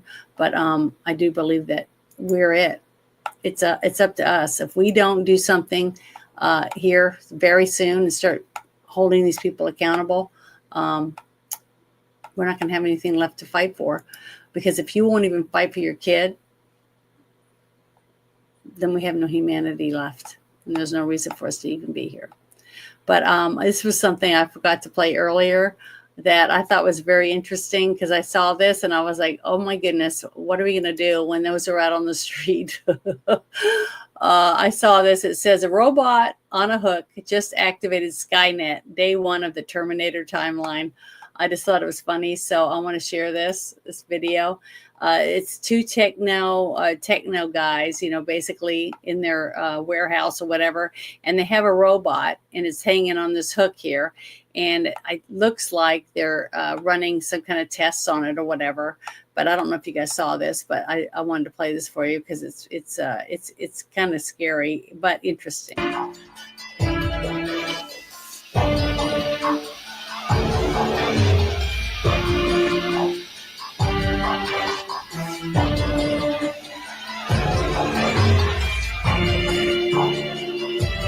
He's trying to go for that guy, trying to teach him a lesson for whatever he was doing to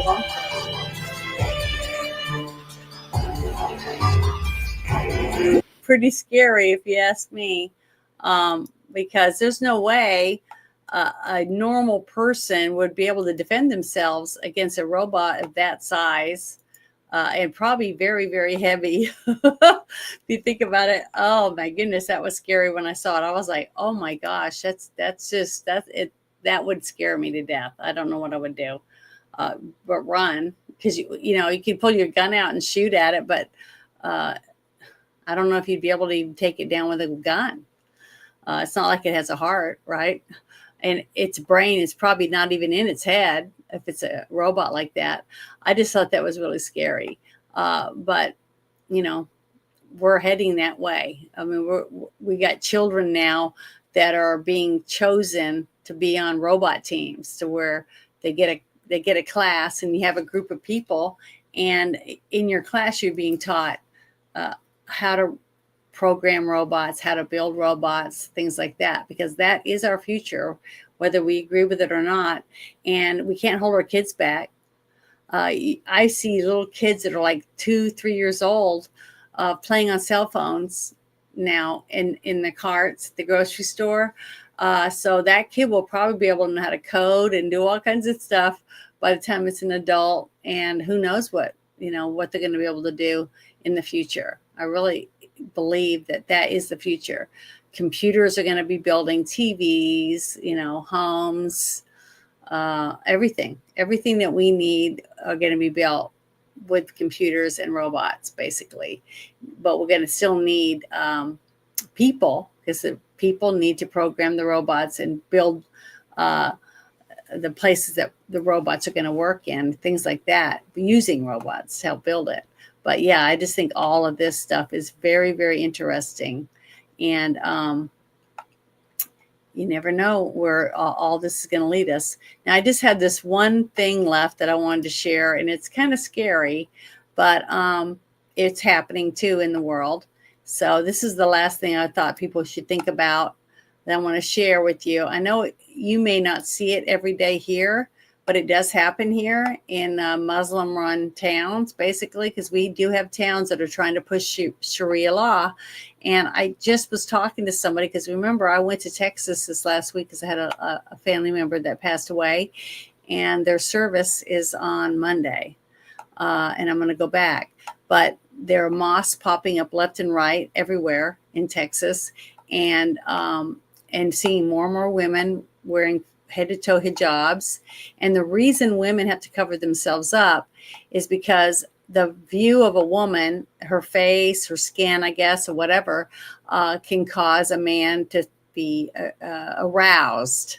So to keep the men from being aroused by the woman, they have to cover up. They're not allowed to show any skin at all because it can cause a man to be aroused. And if a woman is shopping or out on the town doing stuff or whatever, and her ankle's seen, and a man gets turned on by it and he rapes her, it's her fault. Okay. And she has to have 5 people, witnesses, to prove that she wasn't at fault, to be able to use that against them in court. And if she loses, this is the kind of treatment a woman will get because a man thought she was showing too much or whatever, and that she deserved it. And this is how they treat women.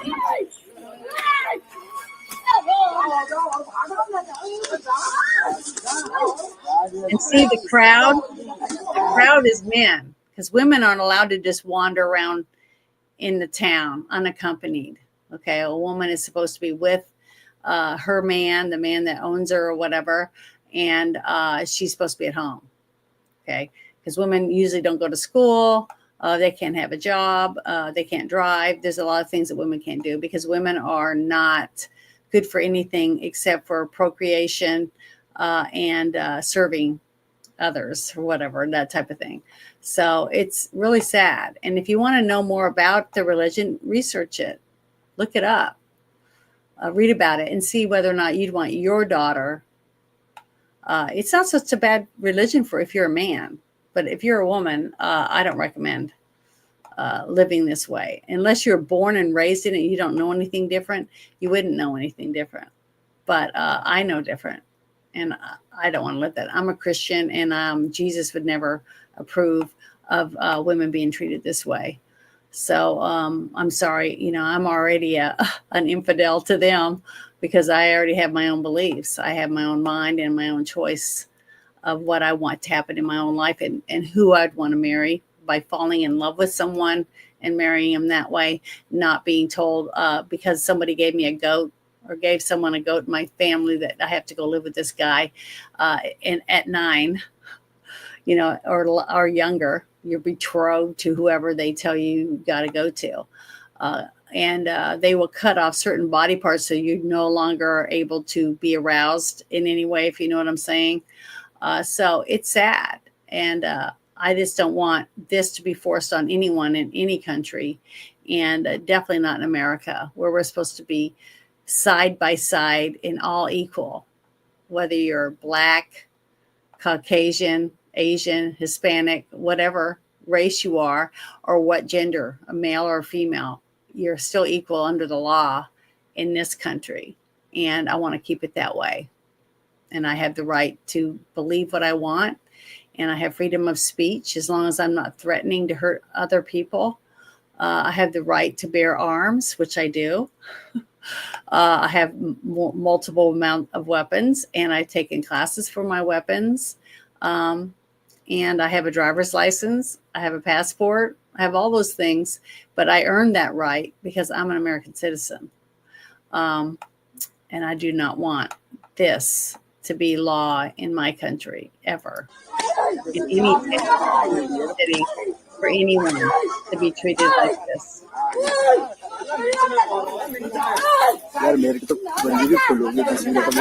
And I hope you don't either. So I'm done sharing that. But it's just, I wanted to give you guys something to think about. That's why I shared that other thing earlier, because it definitely shows you a small taste of how quickly you can lose your rights. We almost lost everything in 4 years of time. I mean, look how many jobs left. Look how many things changed in just 4 years. And that's not very long. So if we don't get up every day and look at our flag and love our country, we won't have a country. Because many people in this country hate our country. I don't know why they stay here when they can just get a plane ticket and move to wherever they want, or get in a boat and go somewhere else and find the country they want to like and want to live there. I I wish they would, because I love this country. My dad was in the military and he fought for this country. And he told his 5 daughters that the military isn't a place for a woman. I'm not a male. I don't think he was a male chauvinist pig, but because he was my daddy. But I did believe him when he said that. And none of us joined the military. So, he taught us how to use guns. He taught us how to fish. He taught us a lot of things, how to change a tire, how to take care of ourselves. And I'm thankful for that, because if I'm ever get a flat on the side of the road or whatever, I can change my tire. I know how to do that. There's a lot of things that my daddy taught me because he cared about me, because he loved me. And I wish more people would look at their loved ones and say, I want to make my child or my wife or my husband understand that if something ever happens, I want them to be able to take care of themselves if I die or if I'm no longer here. Can they cook? Can they sew a hole in their shirt or their pants? Can they fix things around their house? Change a light bulb? There's a lot of things that you take for granted that someone else is going to do it. But what if you're alone? What if you're by yourself? Who's going to do that for you? There's books out there. There's libraries you can go to and research how to fix things, do things for yourself. I think we need to all learn to become a little bit more self-efficient. Okay. This is my opinion. Okay. I'm not saying you have to do anything. I'm not trying to force my opinion on you. I'm just recommending that if you could do things for yourself and you get up every day and you try to learn something new and do more for yourself and not be relying on everyone else to take care of you, we're all going to be better off. I really do believe that, because many, many years ago, when we didn't have all the things, the technologies that we have now, guess what? We survived. People still had families. People still got to work. People still went to church. People still did things when we didn't have electricity. And I think we could still do it this time. If something did happen, we would be able to survive. But if you don't know how to take care of yourself and there's no one there to take care of you, what are you going to do? So I just want you to think about that, because I really think that if something did happen in the next, few years or whatever, because they wanted to get even, because we love our country, the 77 million of us that didn't vote in the other side of the aisle, we all have targets on us. They hate us. I used to have a bumper sticker on my car. I didn't buy it. My mom gave it to me. She put it on my car and it said, "I'm proud I didn't vote for the dope from Hope." I think you know who that means. It was a Bill Clinton sticker or whatever.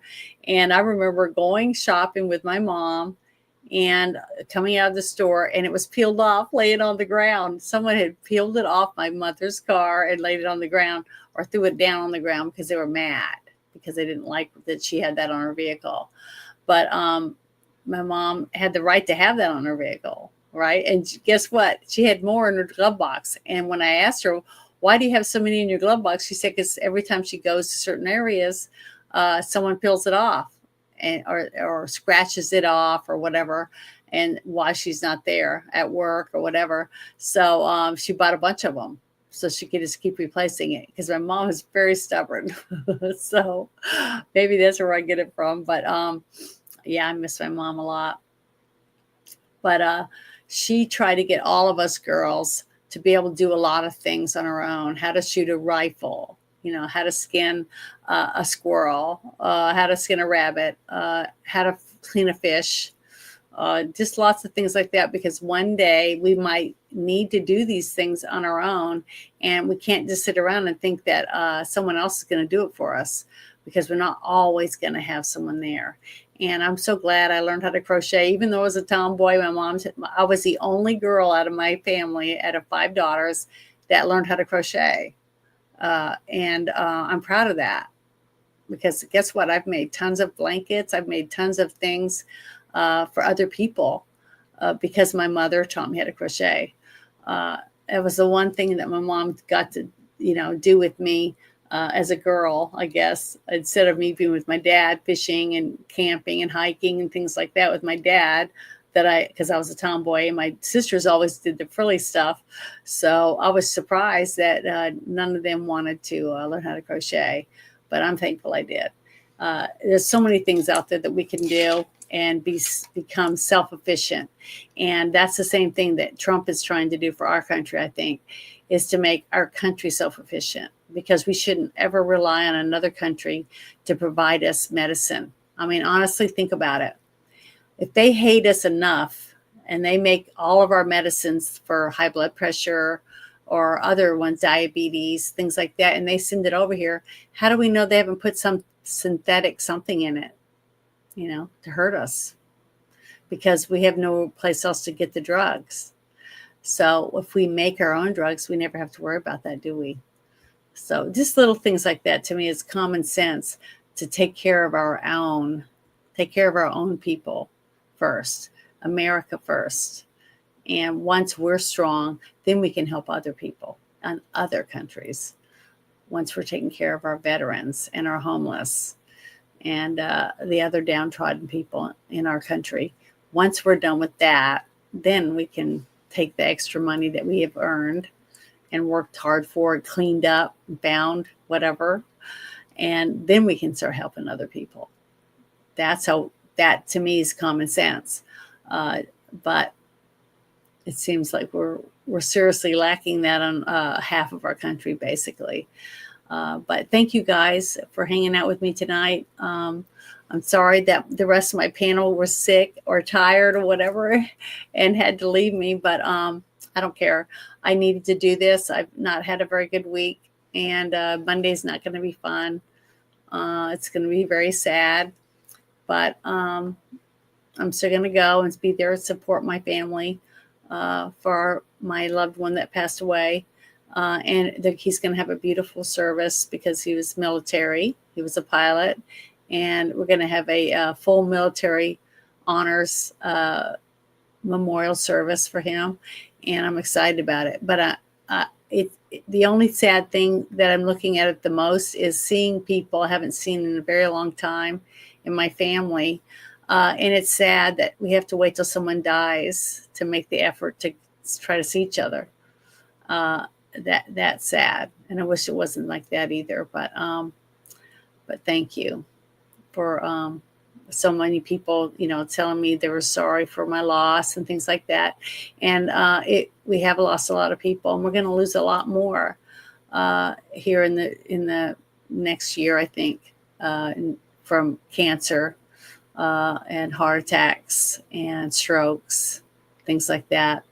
But I'm praying for our country, and I'm still fighting for her. I'm speaking out, trying to get people to fight to keep her and take her back away from the people that wanted to see it destroyed. So I just want to say thank you to everyone again, and I hope you guys have a wonderful weekend. And I think I'm going to play Pathfinder tomorrow. If everybody else can play, I don't know. I didn't get to play last Saturday, so I don't know who's going to be able to be available or not. But hopefully I'll get to play, because I really need something fun to do before I drive back to Texas on Sunday. So I just want to say thank you again, and have you guys have a wonderful weekend, and hug your family and your loved ones. God bless America.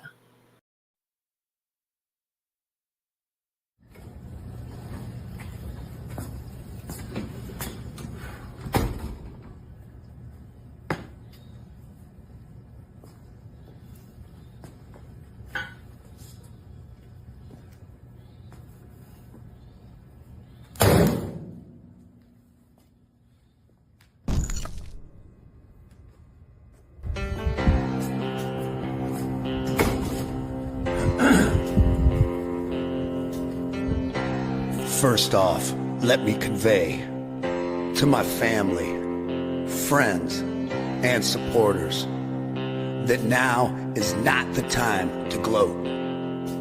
We must remember that most of our left-leaning friends are good people who want the same things in life as we do, but simply think differently on how to get there.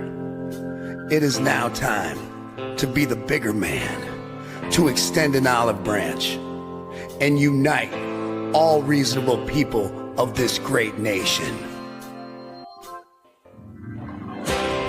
God has blessed America, and together with President Trump, we will make America great again.